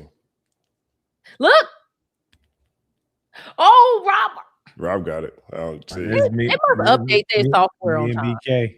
I don't know. Oh, they got it. What do I gotta do? I don't know what's happening. Mine's are upside down, kind of. Maybe I don't know how to make a heart. Maybe my heart doesn't. No, I think mine is not. It's not. Anyway, so I'm Elle Janelle. You can find me on everything Elle Janelle. I am doing something in reverse. Instead of doing a YouTube page, I'm actually doing a Patreon what I'm finding is having a small group that is invested enough to pay me $3 a month actually is motivating me to do more. So I'm actually going a reverse instead of trying to get a whole bunch of views from a whole bunch of different people, trying to narrow down like who is my target audience that actually enjoys my metacognitive, overly philosophical ramblings and creative playing. It's been interesting to see who they are. So you can find that at Entertaining Elements on Patreon. But what I really would like for you to do is to go and find the latest single from our label, First and 15th, home of the legendary Lupe Fiasco. And it's from a project called Chill Spotlight. And it's called Beautiful Nightmare. And it's by B. Howard. And I think it is an amazing song. And just a little exclusive for you, Justin, the video will be out very soon. So we actually have a video coming out. And so that is my request. I mean, you can follow me, look me up and all of that. I also see my Cash App. I mean, it's down there. But what I really would like is for you guys to go check out the previous Chill Spotlights as well as that new single. So that is my request. Oh, and can I clarify one thing? I saw in the chat somebody misunderstood what I said. And I don't know. This is my first time really reading the chat like this. I don't know if I'm going to keep doing it because it's distracting. But they confused what I said when I said it's their turn. I didn't mean it's their turn to be injured. Right. That's okay. What I meant. I meant it's your turn to resist. So I think that was an important clarification. But I really enjoyed talking to you as usual. 9-second applause.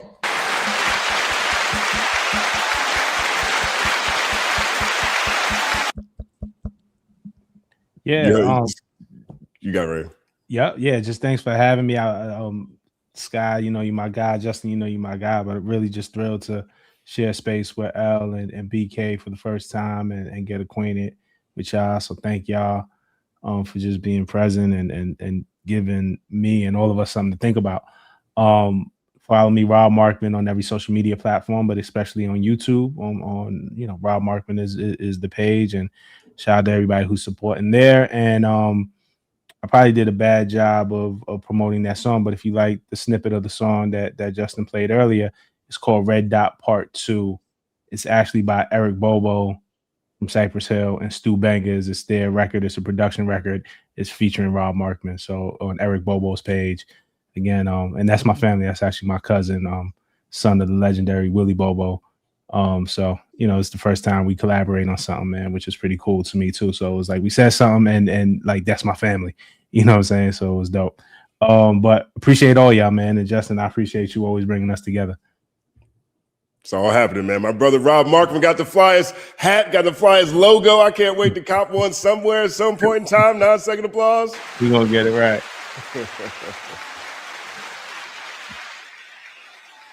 Word up, man. All right, cool. Again, anybody's welcome to stay. Stick around for the super chats if they want to, for the comments. If you got to go, I understand. A lot of these we have covered. I feel like we covered this one pretty good. The 77th. Why are we afraid to admit Cole is boring? Amazing lyricist, sleepy charisma. It's like most of us are forcing ourselves not to admit it. I think there's a lot of people who are part of your contingent, and maybe you guys can find each other because I feel like people are pretty comfortable saying that Cole's boring, to be honest. Like, I feel like there's a lot of people do that. Yep. So I'm out. Too comfortable. Too comfortable. There you go. Too and with that, I'm out, man. I bet. See ya. I don't like the operator, Rob. I actually have to dip too. I went to school today. So I did all that today. Go ahead. Okay. Study and shit. So nice. Started. Y'all wish me luck. I graduate in August with my master's in social work. So hey, congratulations. Hoping everything goes out without a hitch, right? Definitely. Hey, congratulations. Word up. Peace. I gotta do some homework too, BK, before you leave. I know I just jumped back in. I did my first annotations. Okay. You better annotate. All right, good night, y'all. Bye. All right, y'all. Peace. Peace. I think I want to hop out too, but I'm gonna still watch. Is that fake? No, I mean, I'll take the view. It's fine. I always watch after I leave. I know, right? I'm like taking a shower, watching in the shower. Like, I might as well just stay. But I'm a dip and I'm a just secretly watch y'all. Okay, perfect. Appreciate the support either way. Okay. All right, y'all. So take it easy. Professor Skye. Great to see you. Always. Awesome. Andy Pandy Cole killed it. You know, I look, I agree overall. Like, I think the song is really dope. I like the storytelling aspect of it. I like the nostalgia that it brings to me as a longtime Cole fan that people don't believe is a Cole fan. You know what I'm saying? I don't even rock with see it. you as a hater. I don't even get that. Like, I think you're like not a hater at all. I don't know. I guess you have to be a stan to think someone's a hater. But You know, I think, you know, it's a weird space that I think media is in overall. You know, like when we're in a space now where like the super fan reigns supreme more than anything else, right? They're the population of people that generally has the artist's attention most consistently and most directly. And right, so if you are a super fan of anything, you're probably in a community of people who feel the same about that artist.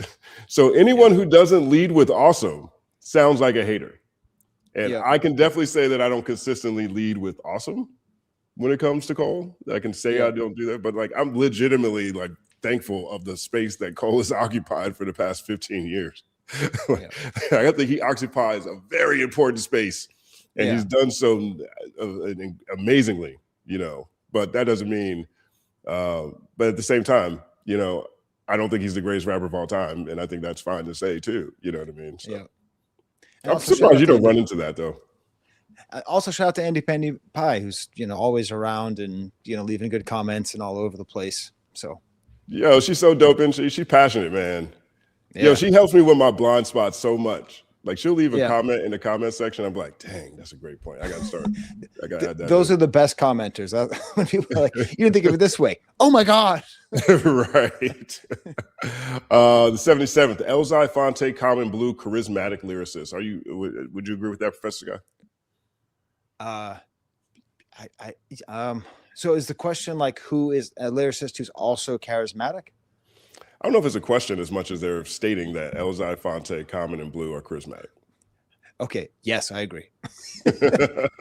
Word up. We'll take it applause. I agree as well. I like what Blue's doing right now. He's dropping a lot of dope stuff recently. Yeah. This one is from Teddy Hart 2913, says, does J.Cole just do like Andre 3000 for the rest of his career, just pop out periodically and drop fire guest verses? I think Rob gave a pretty good angle to look at what Cole's doing. You know what I mean? He's just not going to be a major label artist anymore. Perhaps he puts out music in a package, as an album. Perhaps he just does features. What do you think he does? I mean, I don't believe anybody when they say they're retiring. Just never. Just, you know, like, right. And I think what he's saying is, I think he's trying to communicate this is the end of an era. And I think it's great. This era, like, throughout the conversation, I've gotten so much more excited for this album, even though like we spent a lot of time kind of like talking down on it. Like, I think it's going to be great. I'm really looking forward to it. And I think that I think he's going to release an album in 2027. Like, that would be my guess. Right. that he's just really not retiring, but it's like he's sort of retiring. Did you like Might Delete Later? Yeah. I mean, like, I don't remember it super well, so that's a bad sign. Like, it just by the fact that he called it that, and then the fact that he deleted the song, like it felt like he was experimenting with not caring as much or something, which doesn't. I don't know. So I mean, I like it, but I don't really remember it, so that's a bad sign. Right. Yeah. But I'm also like, I want to like. One of my favorite things that happened a couple weeks ago is when you had Toure on with BK, and BK was like, yeah, I don't really know Nas's work. Like, I was like one of my all-time Culture United moments, because, you know, Toure wrote the autobiography of Nas and all that. And just the fact that she was just like, yeah, I don't know. Like, I know J. Cole okay, you know, but like that whole blog era, like I was having kids, I was getting my doctorate, all that stuff. So like the whole blog era, to me, I'm coming to it, like revisiting it afterwards, and at this stage where like A$AP Rocky's coming out with an album, okay, who's A$AP Rocky, you know? So right. I'm excited to see it. So I may be less emotionally invested in Cole being what he is. Might Delete Later is definitely the least sticky Cole album to me. The most sticky. Maybe the least grippy, but that, maybe just because, like, I mean, it's funny. It's like you got Might Delete Later, you get Grippy, you get Port Antonio, and that is probably the diciest quality run that I could say that Cole has ever had. And I love Clouds. I love Clouds. Great You know song. what I mean? So I'm hyped, man. I always get into a new Cole album. KOD is my favorite Cole album. You know, he has a lot of good ideas on KOD. And I think a lot of me just internally as a culture fan, as an art fan, regardless of the medium, aligns with what Elle was saying earlier. You know, like I do like leaning into people's philosophies or their point of view or their art style. And that's why I tend to be an album guy more than just a song guy. But that's dope. 1 second applause, Teddy. We had this one on screen earlier. I think we talked about this one to a degree. Cole's always been an introspective lyricist. That's why a lot of us fell in love with him from the jump. He measures himself against the world, which forces the listener into their own introspection. Looking at this again, this is why I feel like maybe why it's probably difficult for me to lash on to Rob saying Cole doesn't care. Because I agree with Brittany. And the way she describes Cole, that guy cares.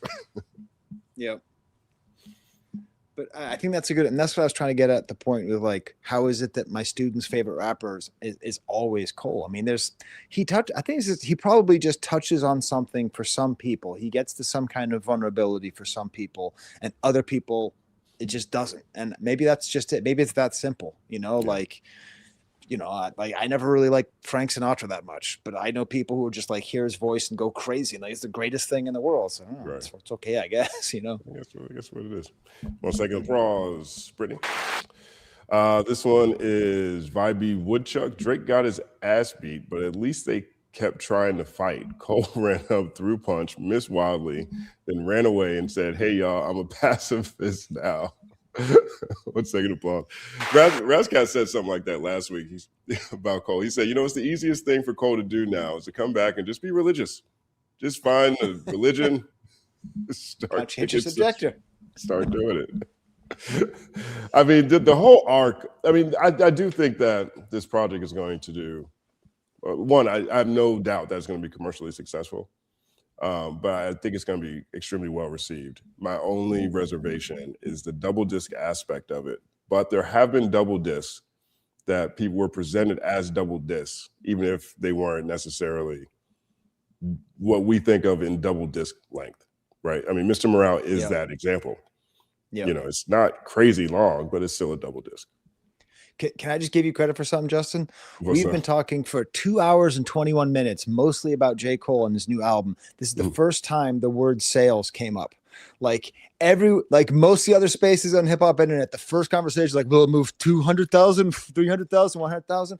And it wasn't even on our minds. Like you could tell, you know, Elle, BK, Rob, like we weren't thinking about it at all. So hashtag see you Wednesday, right, everybody? Word up, 1 second applause. I don't even think I noticed that. That's dope, though. Yeah. I like that accolade. Thank you. That's great. Let's see what Explicit Eli says. We actually did talk about this one, but shout out to Eli. 1 second applause. We actually talked about that one directly. I think we talked about this one too with V Sorceress. Yeah, we did talk about this one. 1 second applause. Let's see what this is. Arkandroid.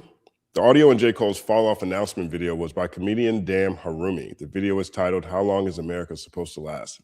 Dope. That's a dope Easter egg that I missed. Did you catch that? No. I mean, the song came out like 10 minutes before we hit record.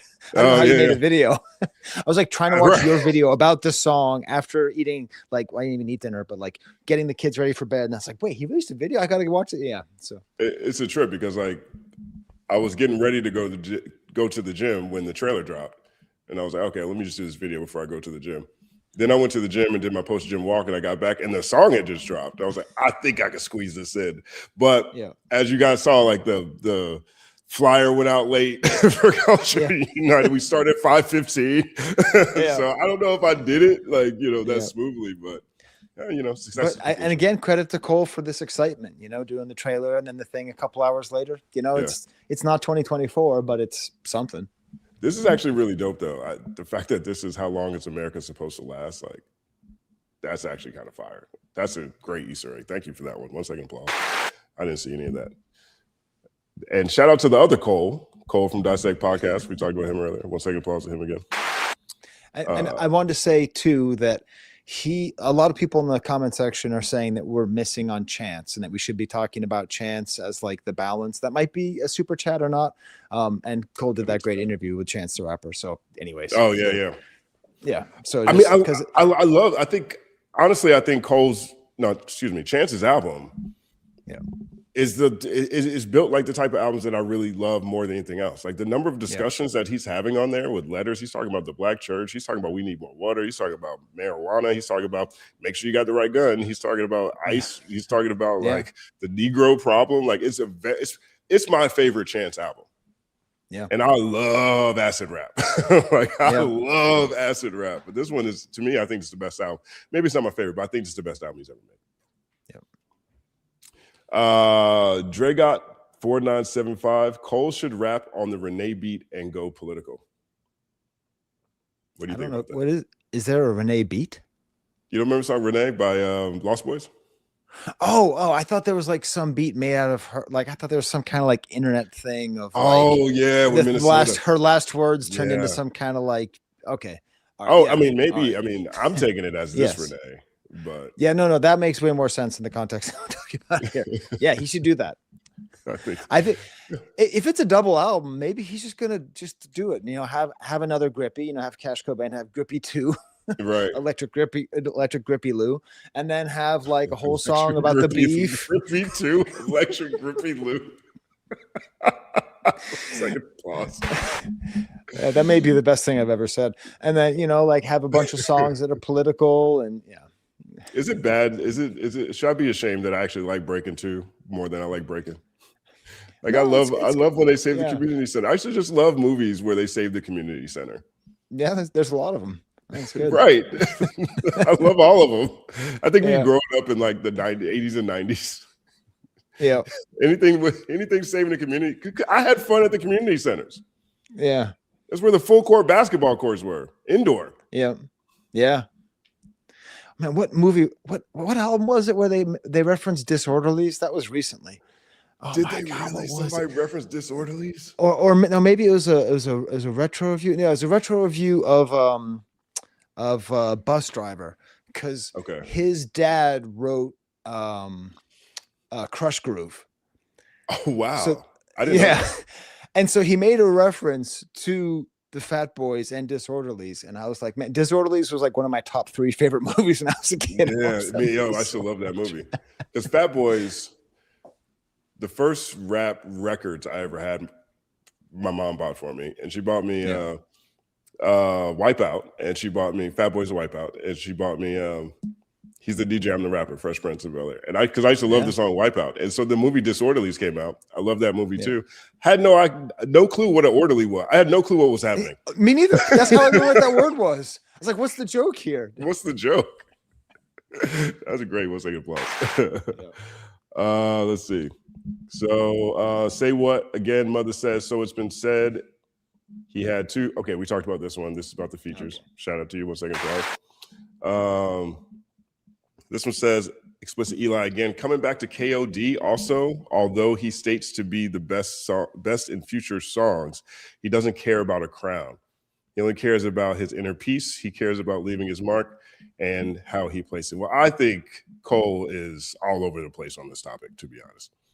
And whatever he really feels, maybe that's just between he, himself, and the universe. But I don't know. We could say because KOD was a long time ago. Yeah. And then last year, 2024, 2023, he was Muhammad Ali. Muhammad Ali cared about crowns. So I was trying to think like what rappers have explicitly said that they're not trying to be number one. So Bismarcky on Nobody Beat. Yeah, Nobody Beats the Biz is I think the first one. You know, I'm not trying to say anyway. You pay whatever it is. He says he's not trying to be number one. Andre 3000, like there's not many. So not many. Yeah. And then it's also convenient, you know. But either way, I mean, clearly he's rapping to be at bare minimum the best he can be. And along the way, during that process, he consistently compares himself to other people and puts himself ahead of the game. Yeah. maybe that's a happy medium there. I'm not sure. Yeah. This comment right here, I thought was. See, when I saw this comment, this is the comment right here, and I'm gonna read it out loud. But this is a comment right here that sounds like a super fan. Like when people talk about, Okay. does J. Cole have like stands? Like this is a stand comment to me. He says it's hilarious. This is from Terrence Cox. He says it's hilarious that y'all dislike Port Antonio simply because he chose to step away from the battle that didn't involve him. Now that's not why anybody on this panel said they didn't like Port Antonio. And I think you know that, Terrence. We didn't like that song because we didn't like that song because on that song, he takes a position that made people feel as though he was saying, but if I had really stayed in there, I would have killed it. I got out of there because I didn't want their blood on me. And I know I would have been drawing blood. That's why we don't like it. That is a stand position. Okay. Maybe I was wrong. Everyone looked at me like I was crazy when I said that. So it's just my experience. The Cole stands are not as. Yeah. I don't know if you've noticed that Hip Hop DX took down all of their videos on their YouTube channel. Okay. All no. the history of it, they did, and they've taken down all of their legacy articles. Right. So they're being rolled up into Uproxx.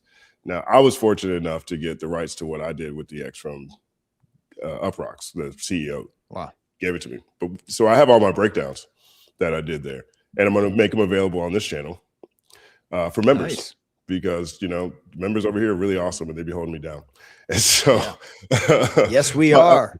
Yeah, Members that's in the right. chat. Once Let's you go. want them too. Once they apply. But the reason I bring that up is because I made this video about Nas.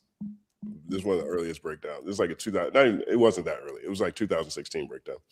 I made this video about Nas. It was called Nas. It was called I made a video about J. Cole. That's what it was about. It was called J. Cole, Nas without Illmatic. That's when I realized how many J. Cole stands were really. Okay. They hated that video. They hated that one. It was so it's like bad. my anti-Gatorade video. I'll never be forgiven. But it also speaks to how people feel about 2014 Forest Hills Drive, right? Yeah. Like I give it classic status because the people seem to have said it's a classic status, but like barely. Like it's not a universal classic. It's not a universal. Give it to him. No, I know. I mean, I'm not saying I barely am saying that. What I mean by barely is it's not a universal classic. There's a lot. Yeah, but if we're talking like the top 10 rap albums of that decade, that's always on there, right? I mean, can you imagine a list where it's not on Is it there? always on there? I don't know. I actually haven't thought about it. I think I could. I think I can imagine a list where it's not on there, and not to be, I mean, and not to throw shade, but again, I know that it's a classic because, of the impact that album made. And that is the album that people go to when they talk about the greatness of J. Cole. And J. Cole's one of the biggest artists. And so I think all those things add up. But I also know that there's a very large community of people who disagree with that premise, who disagree with the fact that that's a classic or that Cole isn't boring. There's that's a very loud sentiment. And I thought it was very interesting hearing BK describe her perspective on Cole as part of Gen Z. Yeah. Which I feel like, in that decade would have grown to appreciate that album because of what you pointed out. If there's like these lists of the 10 best rap albums of the decade or how that was a go-to album, I feel like that would have because to me, I think a lot of like Illmatic was always a classic right away with Nas, but It Was Written was on the line.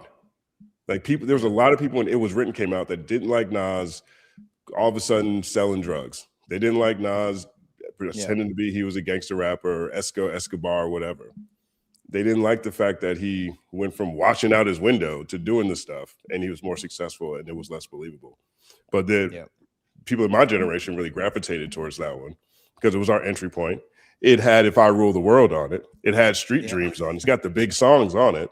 And then you get into it and he's still doing I Gave You Power and he's giving all kinds of just really creative looks.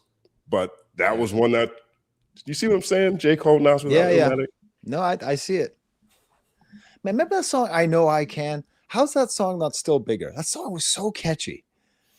I know I can. I feel like that should still be an anthem for Nas.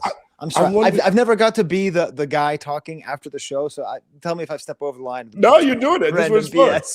BS. No, I think I mean, I'm actually interested in what you would have to say around that, because I feel like that song was probably most impactful with like elementary school students and preschool students and stuff. Like, I feel like that was a school anthem. Yeah, maybe they're not playing it. It was like an empowering song, and it was like at that time where like we didn't know which direction Oz was going to go, and like it felt kind of connected to Hard Knock Life because it had the sound of kids singing, but it was. I don't know. I just remember hearing that song and just thinking like, this is awesome. This is going to be like the biggest hit. And it was like, you know, kind of the big hit, but I don't know. Anyways, it's old man yells at clouds. Be what I want to be. 1 second, pause.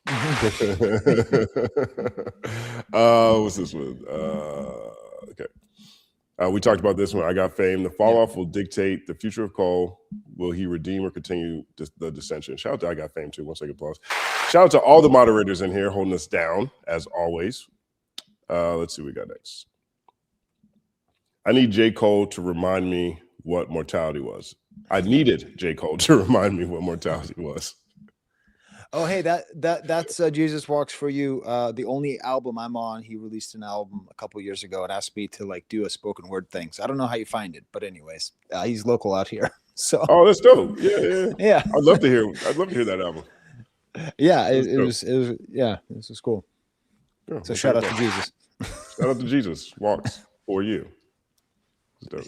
Let's see what this is. Shout out to Jan Viernes, super sticker. Thank you. 1 second, applause. Let's see. Jonathan Andrade says, is it a classic? Yes, but there's tiers to classics. Ooh, what do you think about that? I guess. I mean, yeah, I mean, sure, there's tiers to everything, right? You could say there's tiers within tiers. I mean, I think like once you say something's a classic, then yeah, I mean, because it's not whatever, it's not Illmatic, right? So it could be a classic, but not Illmatic. Yeah. Hey, that rhymes. 1 second, applause. I'm with it. Yeah, it's a classic. It's not like an undisputed classic, you know. Yeah, that's your tiers. Yeah, that's my tiers. Overlord A6815 says that album has charted for a decade straight. That's the definition of longevity. It's a classic. Well, see, now we're in like we're in that paying area, you know. And I'm not look. I'm not trying to argue. It does mean something. It means a lot. It means people go to it. You know what I mean? Yeah. It's hard to imagine that people. It's hard to imagine that a label is still botting an album that came out 10, 15 years ago. It's hard to imagine that. You know what I mean? And I've had to put him into my syllabus. Like I had to do it in order to reach my students. So what does that tell you? Yeah. I mean, you know, it's a classic. There you go. 1 second, pause. We're with you, Overlord. Let's see. Cam Solon. I have 100% confidence J.Cole won't let people down like Joey Badass did with his album. I truly believe he is more capable of giving a classic. I do too. I mean, just 100%. And off of just some basic things like how much time he spends rapping. Because I think that is really the big thing with Joey Badass. Yeah. Joey Badass is acting, he's modeling, he's 1 foot in, 1 foot out. And I don't think he was prepared to put out a project that could meet the astronomical expectations. He had people like that might have been the most anticipated Joey Badass has ever been. Yeah. Might be, you know, and that's saying a lot because like he's, you know, truthfully, he's Gen Z. Did he just turn 30? Is he 30? You know what I mean? Like he is young. Young, yeah. You know, so I definitely think Cole's gonna be way better than what Joey gave us this year. Because I was really disappointed in Joey. Yeah. Like I was surprised about how dope Joey handled that battle. And then when I heard the album, I was like, man. Yeah, it was weird. I feel like 25 will look back and be like, that was the year where the battle just didn't quite work out. Like it should have ended with everyone recognizing how great Ray Vaughn was. It should have ended with Joey Badass resuscitating his career. Yeah. But instead it was just sort of like, Yeah. What's next? Right. We got to, you know, it was funny. I went to a friend's house for New Year's and there was a discussion we were having that didn't hit me until we were having that discussion. But the number of people that were around them in their lives, and truthfully, I guess in mine too, who weren't excited about New Year's. Like just the whole energy about going into 26 was more depressed than I've ever I can remember for a New Year. It was just a different kind of thing. Jan Viernes says, do we need a protest album in hip hop like To Pimp a Butterfly?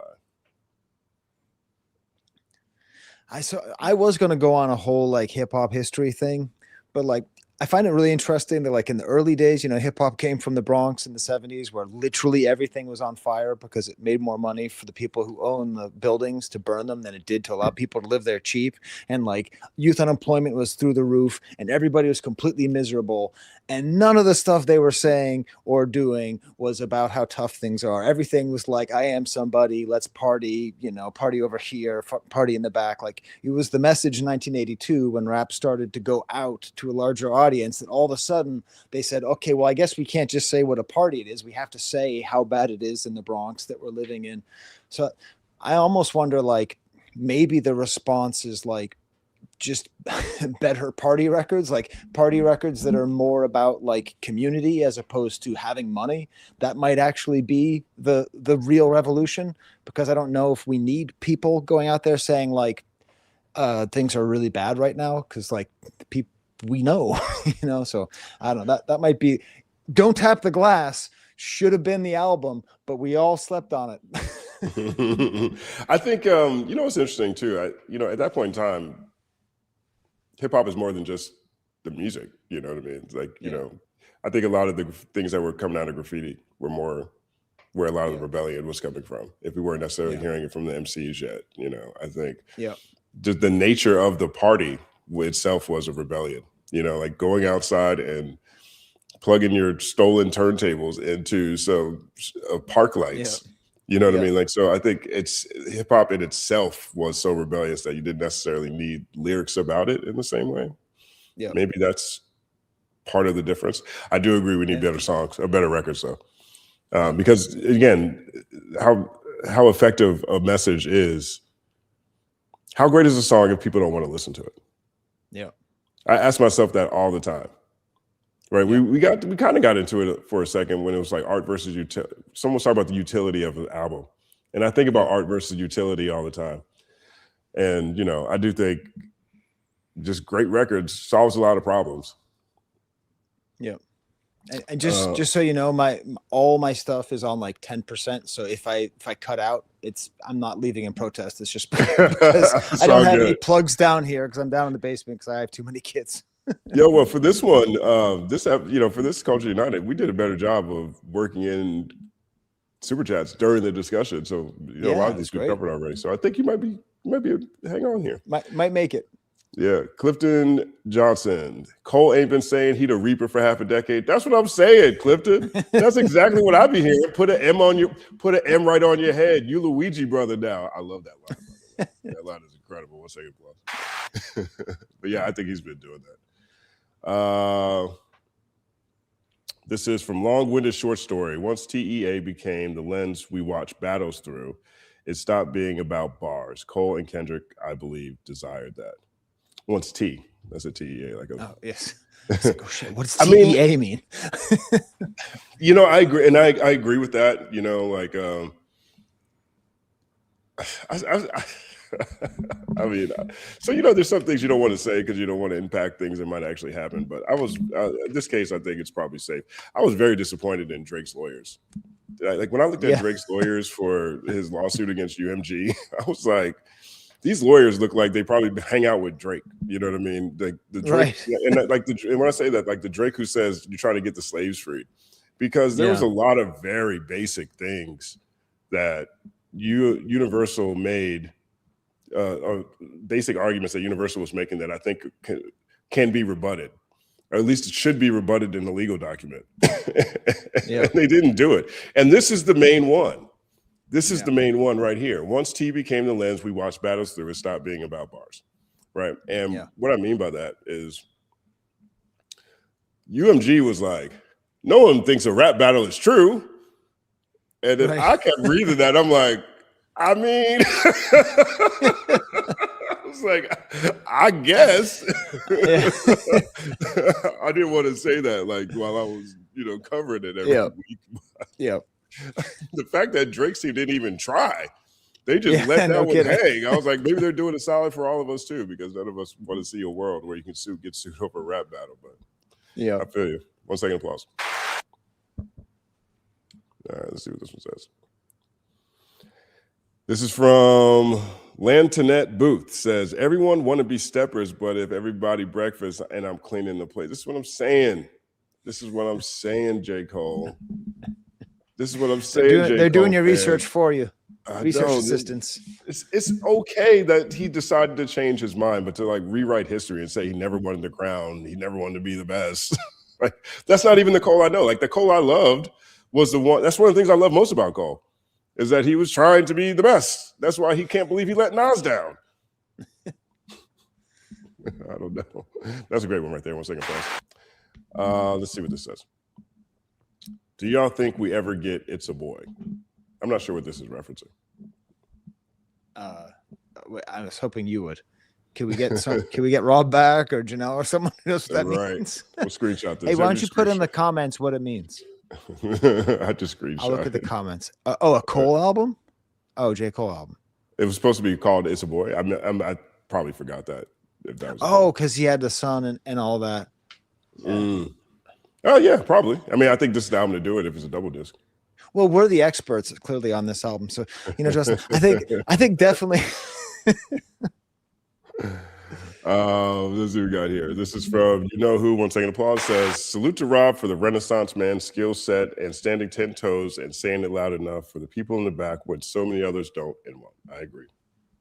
1 second, applause. Yeah, Rob just deserves. I mean, he's awesome, isn't he? His rapping is great. Like, his stuff on comic books is really good. I don't know if you follow comic books, but like that stuff's really good. Like his videos are really concise. He never just goes for the low blows. He never just goes for the clicks or the views. I mean, you know how awesome he is because you've been having him on here for as long as this has been going on. But I really, that was 2 second applause for you, Justin, for playing the song for everybody so everyone can hear it, because like Rob's doing the thing that we should all be doing, which is like, we got to do something. I don't know what to do, but something, Right. Yeah. I'm really happy that me and Rob are friends, because he is so solid, super solid. And he's really graceful too, just like you are. You know what I mean? Like, a lot of times it's very easy to go outside and say the most bombastic things about people because your views and your numbers are going to go up, and throughout his career, I've never seen Rob take a low blow. I've never seen you take a low blow. You know what I'm saying? And like, try not to. I think that should be celebrated too. 1 second, applause. Always positive music review channel. I love it. Right after my own heart. Except for when necessary, in my opinion. Except for when necessary. Sometimes Drake and Bob Dylan catch a lot of heat, but I figure if you're at the top, it's different. Yeah, me too. That's exactly what it is. Ash LaBelle says, I'd be thinking maybe Martin was wrong, Malcolm was right. That was Jid on his he said that, which is, I think a lot of people be having thoughts like that sometimes. 1 second. That was fire, Rob. We need more of this. That came from 1984, Miss Chanel. I agree. He saw that on screen. We'll pass it along. Thank you for that. 1 second, applause. This one here says, CMO37. If our media personnel had playlists on major platforms like Spotify, we could naturally stay up on new important music. I don't know who to listen to sometimes. I think that, one of the things that's happening is that I do appreciate is the number of artists who are moving things to their own platforms. And I think building that community and that fandom, I think, is where the future is going. Now, how do you get the best picture of what's happening across spaces? That's another thing. Yeah, but to push back on this, though, I mean, like, it would be nice if this existed, but you can just see, I don't know, whatever Eric the Young God is reviewing, whatever rap stuff Fantana reviews positively, whatever stuff, like whatever Watch a Sean C live stream, you know what I mean? Like, there are a lot of people who are there are a lot of people on YouTube who are doing more than talking about why Drake sucks, who are talking about great new music and trying to put people on to great music. So, you know, but anyways, I do agree. It would be nice. Yeah. It's it's just so disparate. You know, I think everyone has to find their community, find their tribe. Shout out to Who 97 says, thank you for another great panel and convo covering a bunch of topics, both entertaining and informative. We need more efforts and convos like this that strengthen community and build understanding. I agree. Thank you, Who. 1 second applause. We got this one here is from 79IV80. Ooh, a free member milestone chat. That's cool. Y'all should become members if you ain't. Thanks for the dope show, y'all. I agree. That is a great thing to say. Word up. 1 second applause. Let's see what we got here. I think this is the last one here. Oh, hey, O'Neill says, President Hunt, will we get the money that Elon stole with Doge? No, absolutely not. Will we stop icing their tracks? Yes, we will. Because I don't rock with the Confederacy. You guys know that. Anything that's a little too Confederate around me, we need to put that over there in low-value weirdo territory. Will we get a stream to $1 per stream? Yes, actually, we will. You know, as president, my administration will make sure all artists receive fair compensation for their work. We will also have programs like they have in Europe and also in Canada that allow the government subsidy of fostering artistic expression. That's right. Life is much more than who you can bomb. Sometimes it's who you can build, and art does a great job of that. So we will be doing that as part of the President Hunt administration.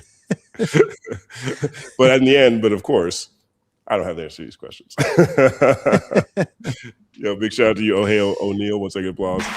And I want to put this one on the screen real quick. Brittany Danielle have been dropping truth bombs all stream.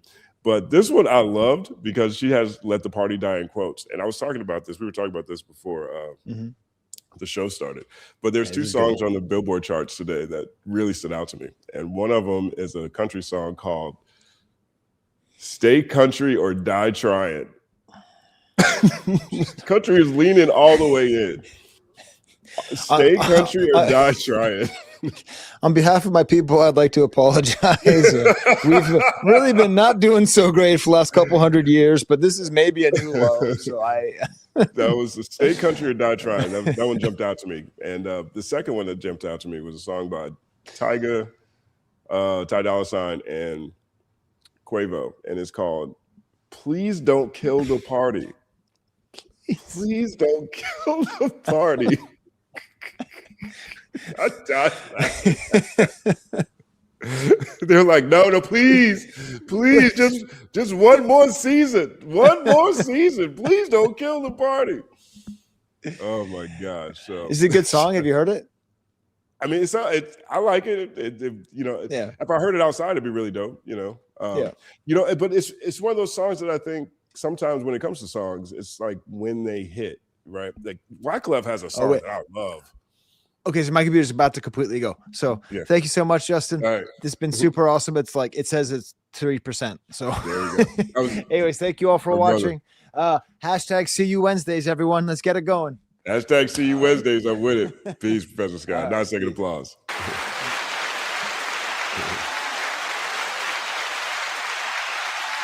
Word up. But anyway, that song is awesome. And I also really like this Wyclef song that's called Back from Abu Dhabi. And I reacted to it on the channel. Great song. But I'm not sure, like, this is the time where a song that's called Back from Abu Dhabi is going to hit the same way. It's an amazing song, especially coming from Wyclef at this point in his career. Like, it was just really surprising to hear how awesome that song is. But at the same time, I'm not sure Back from Abu Dhabi is where the zeitgeist is necessarily. So who knows how big that song will be or won't be. And I feel the same way about, well, it's on the chart, so it's actually doing really well. But the Tyga, Quavo, Ty Dolla $ign have a song called Please Don't Kill the Party. I'm sorry. Is that not funny? Am I the only one that finds that hilarious? Please don't kill. I'm gonna show y'all real quick. What's it called? Don't kill the party. Please don't kill the party. What's this song called? Something like that. Let me see. Where is that song? Oh my God, that's so funny. And where's that? Is it called? Yeah, here it is. Don't kill the party. That's what it is. I'm gonna show this real quick, and then we're gonna wrap. And here it is. Here. Don't kill the party. Peaked at number 96, first week on the chart. It's a bop. It's a dope joint, but sometimes you just have things that just don't necessarily hit because of where the world is and where you are in the world. But it's a good song. Definitely check it out. Yo, thank you guys again. See you Wednesdays. Culture United once again. I'm really, really blessed and really thankful. And something happened last week that I didn't quite understand, but I think I understand it now. And I really want to thank people from last week too. Same thing with this week, especially with the super chats. This is like when Professor Skye was saying that thing about how 24 was like the best year ever. 25 is like, wait, what's happening? And so there's been all these different things that have been happening with the algorithm. Now, I don't do a lot of things that I probably should do when it comes to protecting myself from algorithmic shifts. And so that's a focus this year. But I didn't think about this last week. At some point in the conversation, I think I saw someone say, oh yeah, we're getting demonetized. I didn't even think about that. And then when the live stream was over, it was demonetized. But then I look back and then I look back at the stream again. I'm like, oh, that's why the super chats were going crazy at the end of last week. And I got like just the level of like, I almost got emotional. I was like, wait a minute, I wasn't even thinking about all this. And you guys have my back, as you guys always do. And so I really appreciate that. Now, when was I surprised that the conversation got demonetized? In retrospect, no. For all the things that BK was talking about earlier, the censorship right now is crazy. I saw a video on Twitter of this woman talking about how we really are closer to 1984 because of the words that we're not allowed to say. And she wasn't speaking from big bad words that are out there. But what she was talking about was how we have to say things like unalived. You know what I mean? Like we have to say things like PDF, right? Some of the ones are just a bit more, passive in that degree. And that conversation last week, we let all that fly out the window. And it was a very necessary conversation, just like this week was a very necessary conversation, I think, too. And I'm fortunate enough and blessed enough that you guys are willing to rock with me and ride with me and allow me to express more than just what I think about rap music. Because, obviously this is life through the lens of hip hop, but,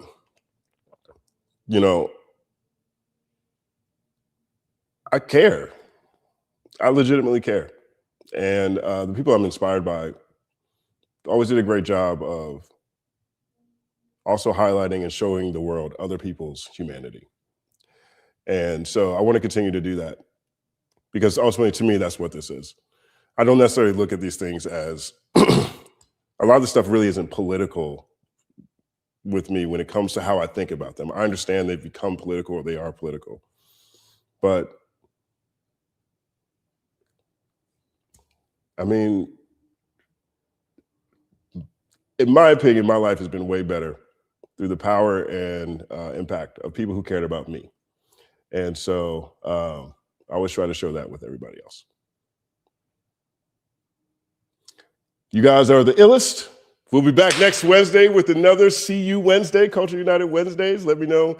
Actually, hit me on Twitter. Hit me in the comments section. Let me know who you think I should continue to have on as guest or bring on as guest or anybody out there that you'd love to see on this platform. It's growing very fast. And there's a lot of cool things that are on the horizon this year between Culture United, breakdowns, third verse conversations. I love the third verse conversation because we don't always agree. And everybody has different people who they connect with. This episode tomorrow of Third Verse, anybody who's watched Third Verse, you guys gotta watch Stat tomorrow on Third Verse. Now, I know there's a lot of people who don't like the way Stat talks about Drake or sounds like he's co-signing or defending Drake. Wait till you see what happens tomorrow. I ain't gonna spoil it, but you guys are amazing. Thank you so much. And I'll be back for a members only live on Monday. And then we'll have to see you again on Wednesday. And we'll have, so there's a couple of videos I'm going to drop between now and then, of course. But thank you guys for tuning in. As always, it's all happening. Culture united, our culture united, our culture united, our culture united, connecting all over the world, connecting all over